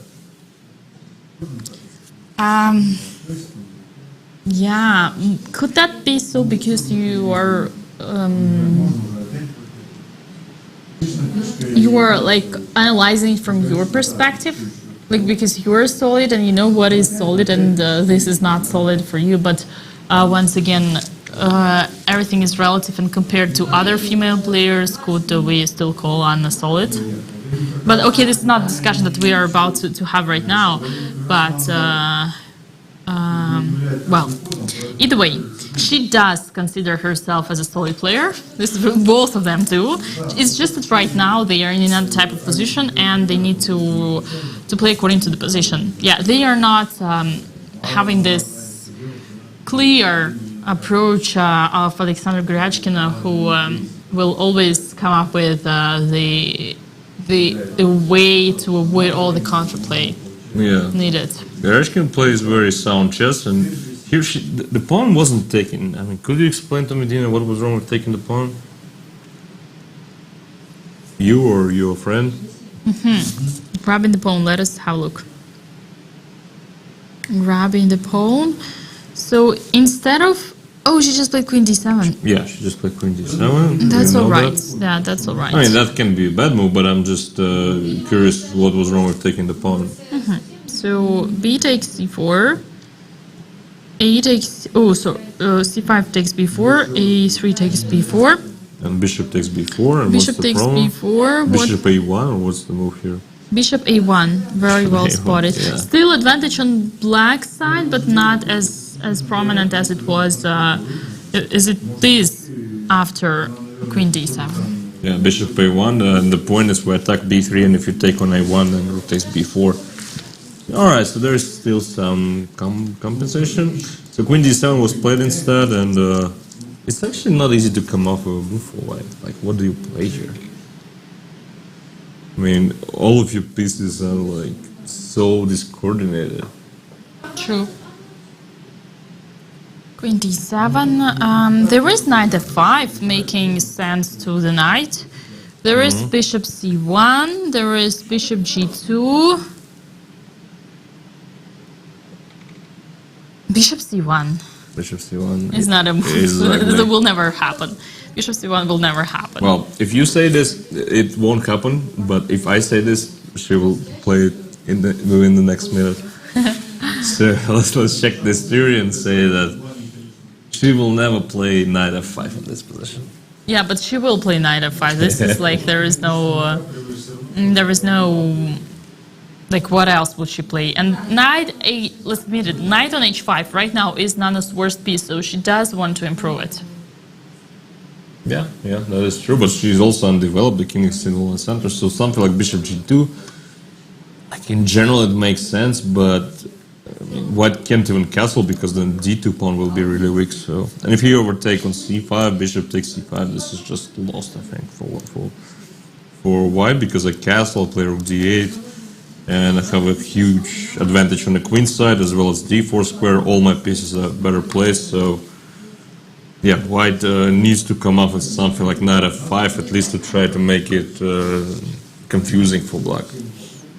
So your only hope is to confuse your opponent right now, I think. So objectively, this is a bad position for white.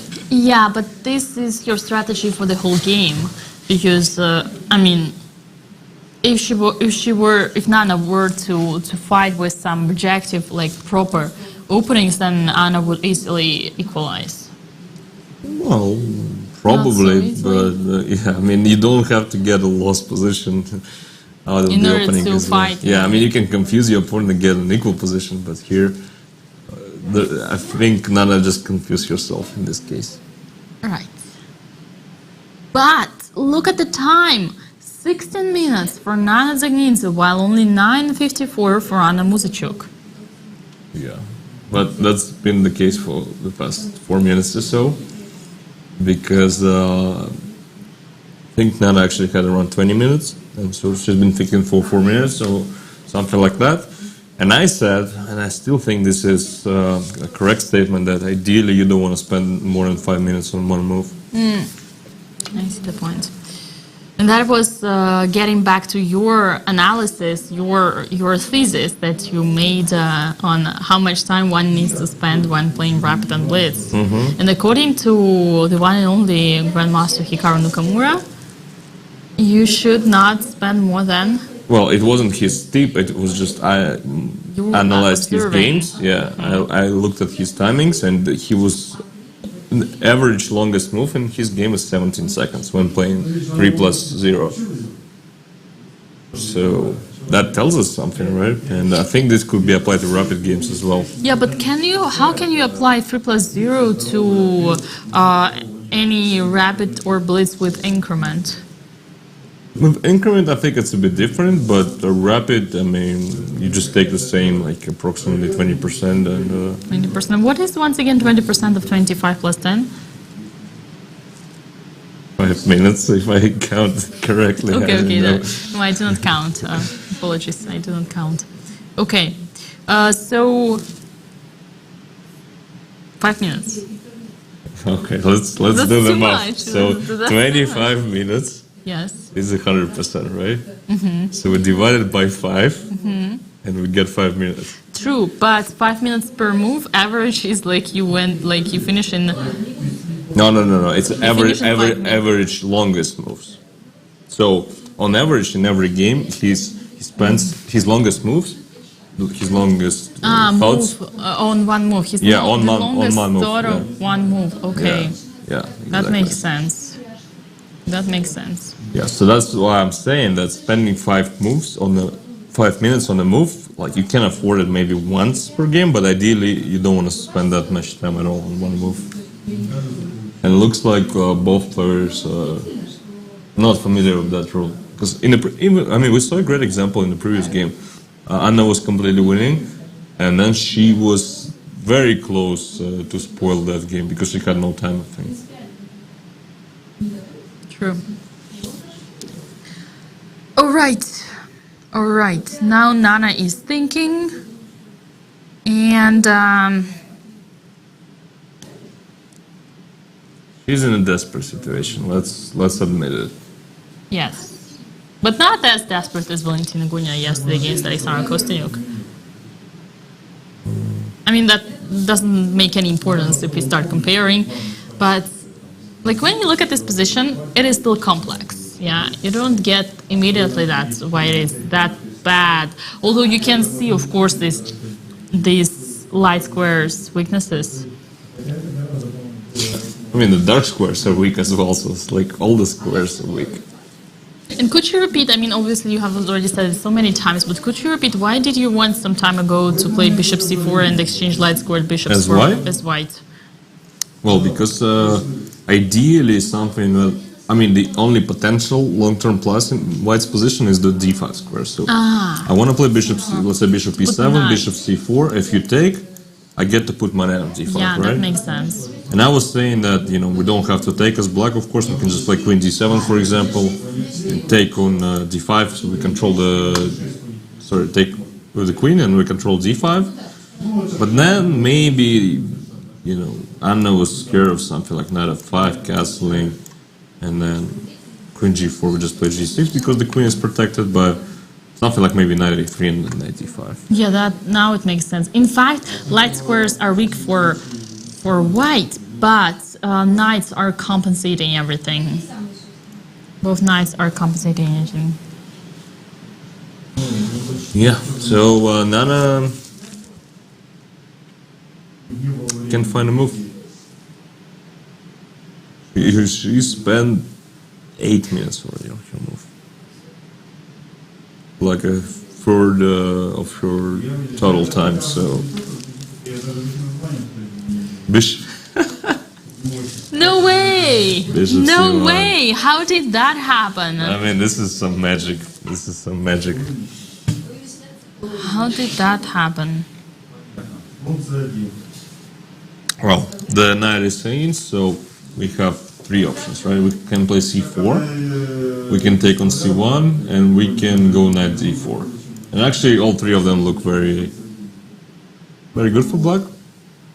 And I'm not sure which one is actually the best one, but again, what if we just take the pawn? Oh, but you can take with the queen. So I don't think you want to exchange this knight when it can come to d4. You don't want to exchange it for this stupid bishop on c1, right? So knight d4 makes the most sense to me. c4 also kind of interesting, but then we need to think of what to do against d3, right? Yeah, true. So, knight d4, b takes, bishop c5. I mean, maybe white can't take this pawn, but it doesn't really change much. I mean, it's still it's just a domination by black's pieces here, so this must be at least full compensation, but probably just much better for black. But on the other hand, she probably doesn't want to give up the pawn if she doesn't have to, right?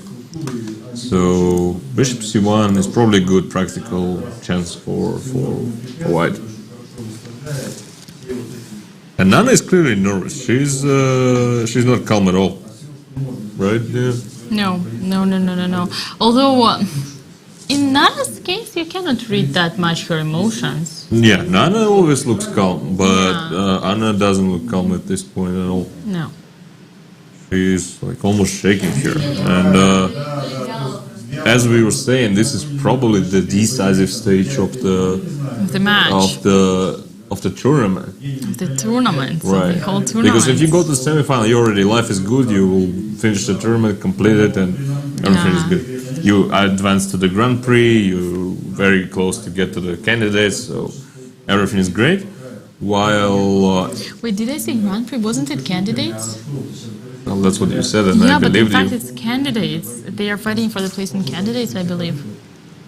I guess that's the case. Yeah, not for the Grand Prix, because the Grand Prix there are more people there, and they're like berating. Although in the open section, people who qualify to the quarterfinal, they already guarantee the spot in the Grand Prix. So maybe it's the case here. Yeah, I need to double check this Yeah. information. So, but in any case, 3 people qualify for the candidates, right? No, but here meaning 4, because Aleksandr already has a place. Right. So either Nana or Anna Zaginza or Anna Muzachuk will guarantee themselves this spot. She's taking the bishop on c1. I don't like it. The bishop was really, really bad. The knight had a very bright future on d4. Now she's taking on b4 as well. And it looks like White is, improving her position with every move. I mean, still not a great position at all, but I'm not as pessimistic as I was like Before 3 moves ago or so. Yeah. So bishop e7, still a great position for black, obviously, but we don't have a bad bishop anymore. The knight doesn't get to d4 that quickly, so we have some potential like castling with d1, d4 ideas. And this is not that terrible because the bishop was the worst piece in White's position, the bishop on c1, and that knight on d4 was about to be the best piece. So knight takes c5 I don't like, and I think we will see some big developments in this game. The adventures are not over yet, and only 6 minutes left for Anna. So looks like we're about to see the same scenarios in the previous game time-wise. Like she was in time travel by move 20 or so, and here it looks like this will be the case as well. Definitely. So I double-checked. It is indeed the qualification for FIDE Women's Candidates Tournament 2022. And there are 3 players who qualify, but if either Ju Jun or Aleksandr Gerashkina are among these 3 players, then it gets to 4. But also 2 players qualified to the FIDE Women's Candidates via FIDE Women's Grand Prix Series 2019-20 can also have already the place. And I believe that the plays are already known, and they're already known. I believe it was Aleksandr Gerashkina, Hampi Konro, and Katerina Lagno. So these 3 players already in the candidates, right? Yeah, in fact, it means that Katerina Lagno, by getting knocked out by Tanjangi, did not lose that match, apart from the money prize. I mean, she was probably hoping to be a World Cup champion as well. But you're a World Cup winner. You're not like a champion anymore. I mean, this event is not as like. It's not. There is no fight for the crown like it used to be. Well, but that's exactly what we were talking about. And you were saying, man, everyone wants to win the crown here. No one cares about the money. And now you're saying the opposite thing. Yeah. Either way, Aleksandr Kostyanyuk has already the place, as well as Tanjangi, and one of the winners of this matchup. Not one of the winners, but the winner of the match, right? The winner. All right, so bishop e2, bishop h3 happened. We don't even let white castle, which is an interesting idea. Yeah, knight f5. Knight f5, I mean, I can take on f5, right? But now I can think of bishop c4. Let's say I don't let you castle as well. Double stopping everyone from castling. Yeah. I play the same cards as you do. You stop me from castling, I stop you from castling. This is how it goes nowadays. And I mean, I think castling was much simpler, but looks like Anna is actually a very principled player. She always tries to find the best move. She doesn't want to avoid the complications if she thinks this is in her favor, because bishop h3 move that leaves black's king in the center as well as white. So although she could just castle and say, right, I castle, you castle, everyone's king is safe and let's just play on. Instead she says, like, your king is in the center, my king is in the center, and let's play this much sharper position. Which may be a good idea, but maybe not. It's hard to evaluate. You know, it is interesting that this game is way more complex than the previous one. F1. Yeah, it's definitely It's definitely something Very more, original. not usual, double-edged and complicated compared to the previous one where we could Alright, what's the guess point everything. of bishop f1, Dina? If I just castle? Bishop e6. Bishop e6. Oh, she Nice. just repeats. Finally, she plays solid. No, but she just repeats. This was But the this position. is good. This is good for her. I guess so, yeah, but The I just... repetition makes Like, what was wrong with castling? And if you take takes and you still cannot castle as white? I guess it's just the fact that repetition will guarantee her this spot. So it is Nana. That Nana will not repeat, right? Yeah, but then in her mindset, Nana will have to come up with the worst move. Yeah, I mean, it makes some sense, but I think castling again was much simpler. Okay, maybe. So, what will Nana come up with now? But she does look much calmer than Anna. This is just because she's a calm person, I believe. Maybe. She's perhaps she's more phlegmatic, although both of them are quite phlegmatic. Yeah. Well, so we need to develop the bishop and castle, right? Bishop e2, bishop h3. So how about in this diagonal there are no squares anymore, right? No. Basically the only square we got left is this one. Yes. I mean, this is not a great square for the bishop, although, I mean, it creates some potentials at bishop g2, castle. At some point we can play knight f5, and if black takes, this will open up the bishop, so... This looks reasonable to me. And, I mean, we need to develop somehow. If bishop e2 doesn't work, then bishop g2 is the only option left. And she's catching up on the clock as well, only 3 minutes difference now, so... Time for some time scramble, right there. Time scramble. That sounds fun.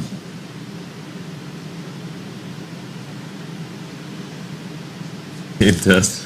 It does. It is so knight g2. Wow. But that is interesting because you bring the knight to e3 and then to d5 and then bishop to c4. Yeah, I mean, it is definitely interesting, but I don't think it works with the king being on e1. And how about bishop h3 now? No, but then that's exactly what we want, right? We That want to white exchange. one, yeah. We want to exchange the bishops, right? True, yes. And get to the knight to d5. So I think something like f5 should just crush white. To be honest. F5, sorry.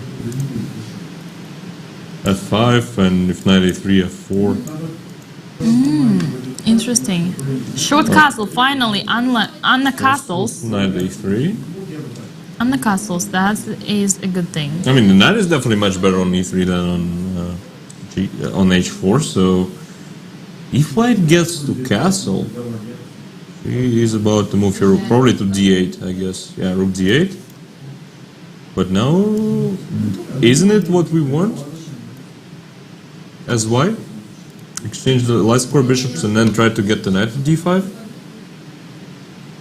This is one of the ideas. I mean, I guess we can actually play bishop g2 as well, because now we have much better control over the d5 square. So bishop g2, you play like rook c8, but I still cannot castle, right? Because d2 is hanging, and I will have to spend a move on rook b2. I mean, knight b5, let's say castle, knight d4, I mean, black is totally fine. Yeah, great position, very solid one. Also open, so two bishops should be good. And the bishop went to e2, alright. I mean, this actually makes sense, because now we control the b5 square, so there's no knight b5, knight d4 anymore. Like plus rook c8, we just can't, oh sorry, we can't castle against e2 is hanging. So Oh, nice. That is nice. I guess so. No, it changes everything because it means that white has a big... no way again. Bishop h3 again, but now bishop c4, alright. But now we already can play king h8. Yeah, but now I get to knight to d5. Oh. And then I have a cover for the d file, and then I can play king e2, and the king maybe actually... Your knight on e3 is so strong now. Yeah, the knight is actually pretty strong, and the bishop on e7 is not that great, so I'm not too happy with this idea, but it's understandable that, she actually did the same thing as several moves ago, so now she does the same. Yeah, it's understandable, and Also, she doesn't need to come up with some. She doesn't want to come up with some new concepts. How about G4? I mean, I know this is probably losing, but I want to play Rook G1, Rook G3, and trap your knight. Oh, bishop, you mean? Sorry, yeah, the bishop. Yeah, according to the engine, bishop H3 is a mistake. But, I mean, inaccuracy. Not a mistake, but so inaccuracy. G4 is actually the move here? And, isn't it kind of insane that G4 is actually the move? Because it weakens all the squares, and the only hope for white is to get to this bishop, and apparently... But we have H5, no? H5 I just take, and play Rook G1, and organize some attack on the G file, so... G4, I mean, it's strategically losing, but white has a concrete idea of winning the bishop. Mm-hmm. And also, if you play knight e6, then I can, try to get someone to d5, so I will also have some good squares for my knights. Yeah.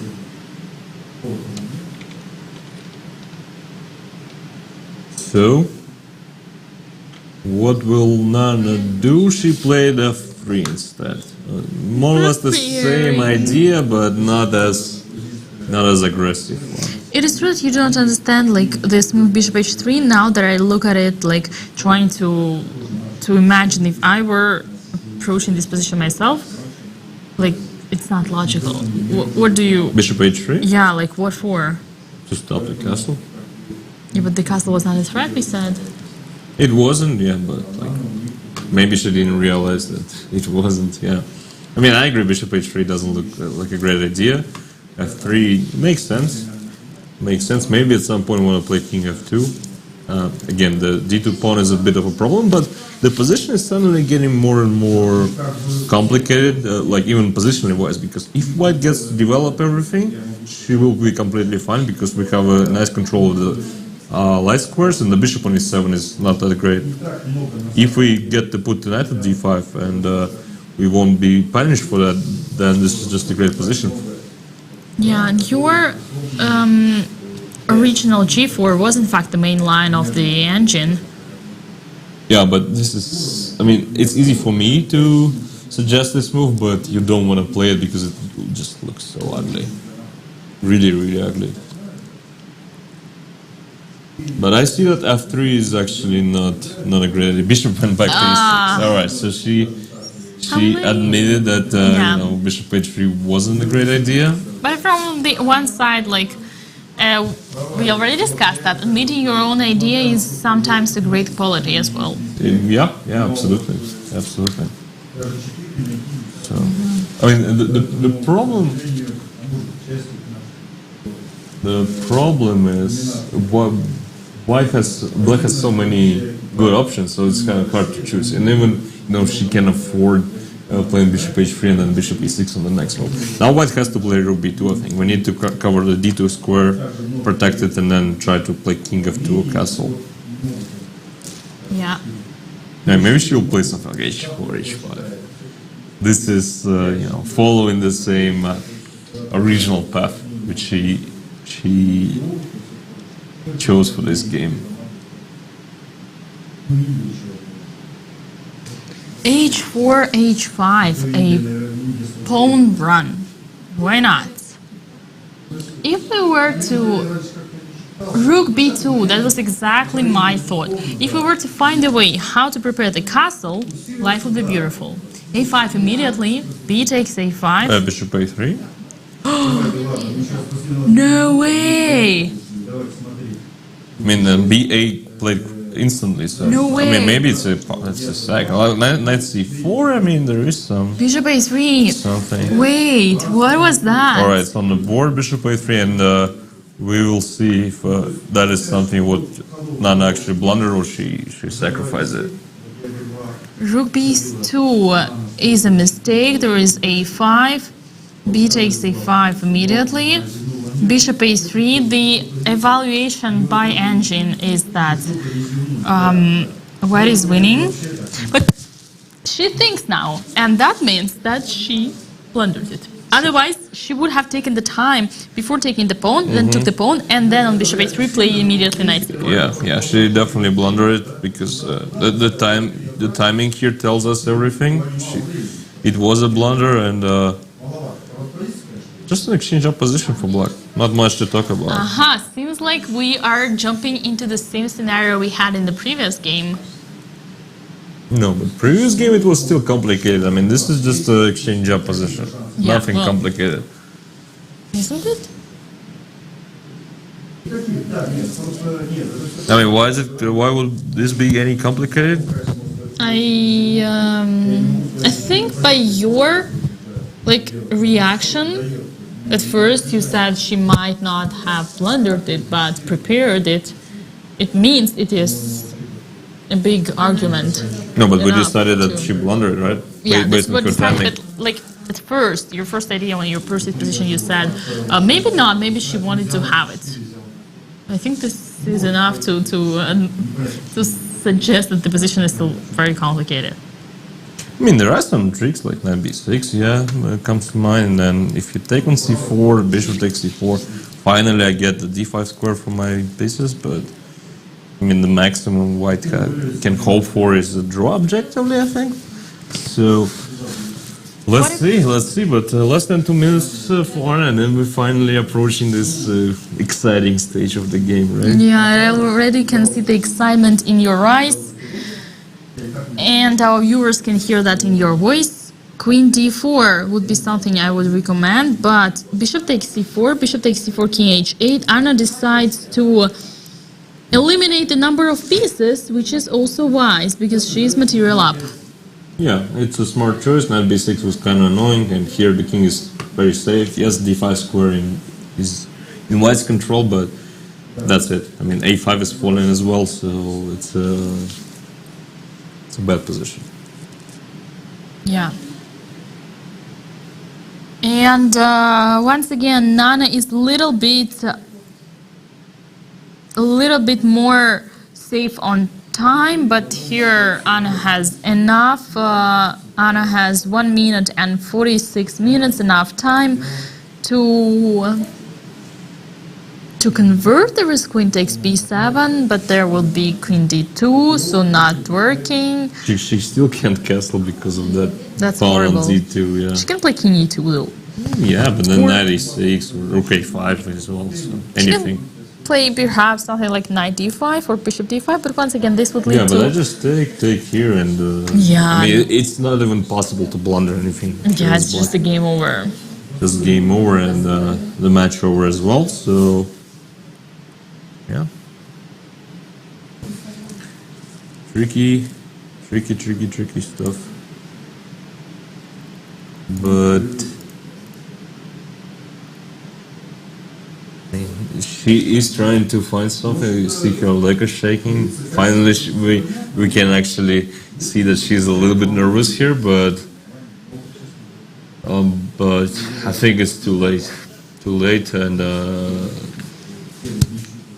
I think if anyone could save this position, it would be Dina, but she's already out of competition. So yeah, hard to come up with any idea for white here.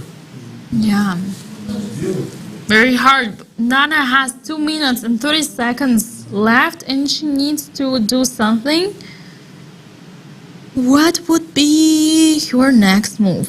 d3. Alright, so at least she... Solid. Solid.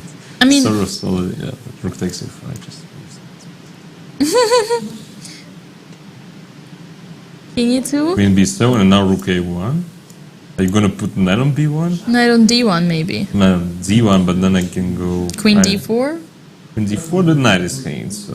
Queen e3? Queen e3, yeah, okay. Yeah. Coming. How many mates?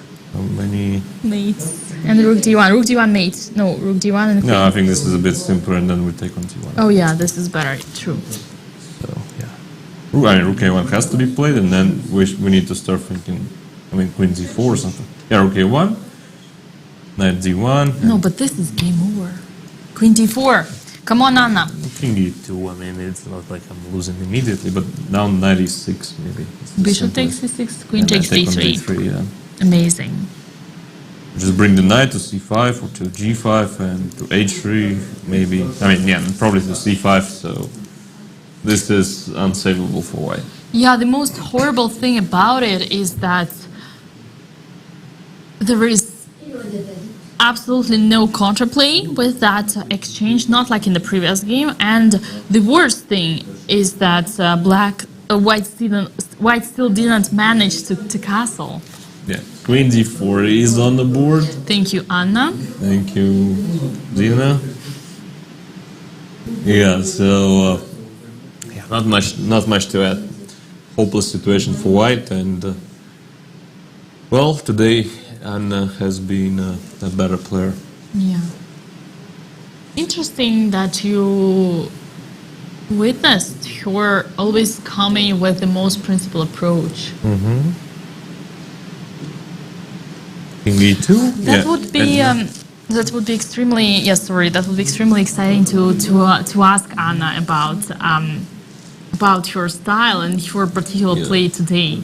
Yeah, because knight e6. Alright, so we predicted all of this. The knight is untouchable because of queen takes d3. Yeah, so I'm curious to hear her own thoughts on her style.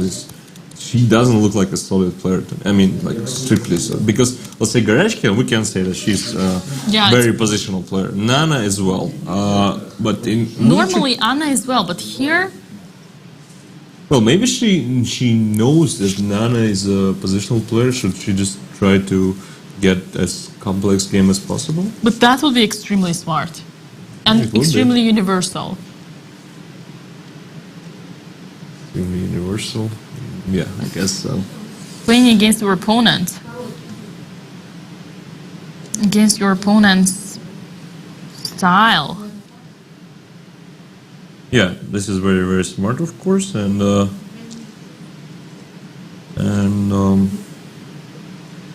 yeah, I think the game is about to finish. The situation is hopeless for Nana, and she knows it.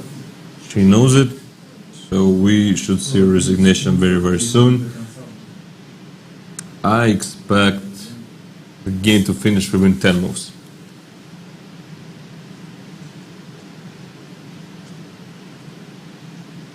The game in 10 moves, you said. 10 moves, all right.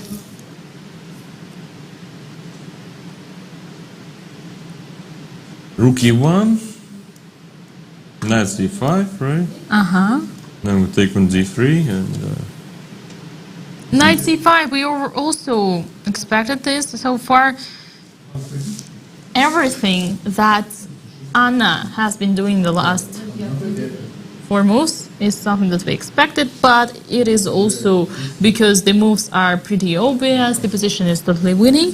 Yeah, and if queen b5, we can even take on d3 and then play rook a2. Queen b6 just happened. Queen b6, but the problem is the rook is protected on... Can I jump somewhere? Like knight... d3. Knight d3, queen d4, knight c1, and then we take on d4, so just an exchange our position, no chance for white to win at all. And I think she will take on d4. On d3, you mean? Oh, sorry, on d3, yeah.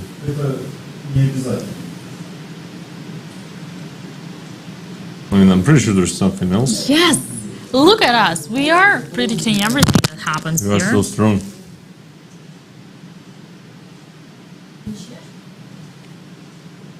Takes. Knight c1 check will happen. 20 seconds though. Yeah. 20 seconds. Little bit making Anna's fans worry for her. Yeah. Making But it a little bit adding worry. a little bit intrigue in the position. Although, I mean, since Nana, the draw is not enough for her, she may just stop the clock right now and say, yeah, okay, I'm not winning this game. I wouldn't be surprised as well, so...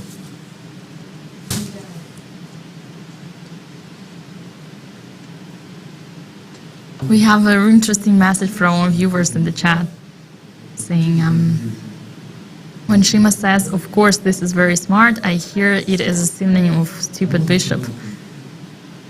I don't know. Why? I don't know, that is too deep. Right, jokes aside, let us concentrate on the moment. We should not miss the moment of resignation. Wait, what is this? Oh, okay, so the knight went to e3 and now knight d3? Well, this is actually a cool move. Yeah, So this now is bishop beautiful. takes with take, and play rook d3. This is beautiful. No, not that obvious. I mean, Not at all. but, Hope that yeah. rook doesn't get trapped. Something like bishop c4, rook takes c3, and king d2, but there is either rook takes How f6. nervous she is! This is just insane. I mean, she Yeah. should be calmed down already because I mean, this is a knight c2, knight c2, knight c2. All right, this is game over. Yeah. We will see resignation now, I think. Yeah. Although, sometimes knight versus rook on the same flank, like if it was only 3 against 3, it would be drawish, no? No, I think it's still. I mean, it's hard to win, but it still should be a win. But in any case, here black only needed a draw, so there was no point of continuing the game as white. Only if you wanted to spend to save like 3 rapid rating points or so. And look at Anna. But, objectively, I would continue with knight takes c2, rook takes c4 and play this because you never know, there could be some fork. Yeah, but then you can play queen down position because there could be some fork Objectively, as well. this one needs still to be converted. What are you saying? I mean, converting in the sense of winning, but we don't need to win. That's black. So I see no point at all in converting in playing this out as white. So I mean, if she only needed a draw, she would continue for sure. But she needed to win this one, and this game just went bad for her from the very beginning. And congratulations to Anna, well-deserved win. Very well played today. Very convincingly played as well. And will we see her in our studio, Dina? We might see her. We'll get the updates very shortly. But before that, let us remind you the sponsors of our event. We have Gazprom, who is the general partner of the championship and is also a global energy company. Gazprom views its mission as ensuring a reliable, efficient and balanced supply of natural gas, other energy resources and their derivatives to consumers. We have also Nornikin, who is a leading Russian metals and mining company and is the world's largest producer of high-grade nickel and palladium. The company supplies the growing demand for metals essential for the production of goods capable of significantly improving the quality of people's lives and ensuring the transition to a low-carbon, energy-efficient economy. But we also have Agro. And Agro is one of the world's largest producers of phosphate-based fertilizers and contributes to Russia's food security while also supplying vitamins for growth to 102 countries around the world. For many years, the company has actively supported the development of chess as a sport, acting as a strategic partner of FIDE and as general partner of the Russian Chess Federation. Indeed, and without these sponsors, the event would not be possible. We are thanking them every single day, and we cannot thank them enough because this event is truly unique and unites so many people from so many countries all over the world. And once again, during such a not a simple circumstances, it makes it even a bigger event. Right, and it's been a great event, and do you realize, Dina, that we just commented on our last game? Yeah, that is a little bit sad, Sasha. We will have eventually to say goodbye to our viewers as well as to each other, and that have been how many? I joined you starting from the tiebreaks of the round 1, so it was 14th of July, and now we are 27th. Almost 2 weeks. Almost 2 weeks. We have been here every single day apart from one rest day we had. And time flies. That was I'm crying. That was like 1 day, 2 days. I believe the games were so exciting that we didn't see how it all went up to semifinals. Yeah, time flies indeed, and it's been a pure joy, Dina, commentating with you. So hopefully our viewers enjoyed our duo as well. And I promise I'll try not to say stupid as many times as I said it while this tournament. But yeah, overall, great experience. So yeah, anything to add? Yes, absolutely. That was a total pleasure working together with you, Sasha. We might not say goodbye yet because we still hope to get Anna Musachuk here with us for a couple of lessons. Lessons, obviously, she has to give us lessons, but also questions. It would be indeed interesting to hear her thoughts. So let us say goodbye for now, but if something happens, we will have the postscriptum message to our viewers. Once again, it was an amazing, truly amazing experience, an amazing journey, and we invite all of you to join the commentary of Elmira Skripchenko together with Nigel Short in the open section, which will cover as well the semifinals of the Women's World Cup starting from tomorrow, 3 p.m. Moscow time. And yeah, as far as for me, you can always find me on my personal channels. I stream chess from Twitch. I also upload videos from YouTube. And Sasha, when it comes to you, I believe your fans can find you at Levitov Chess YouTube channel, right? Right.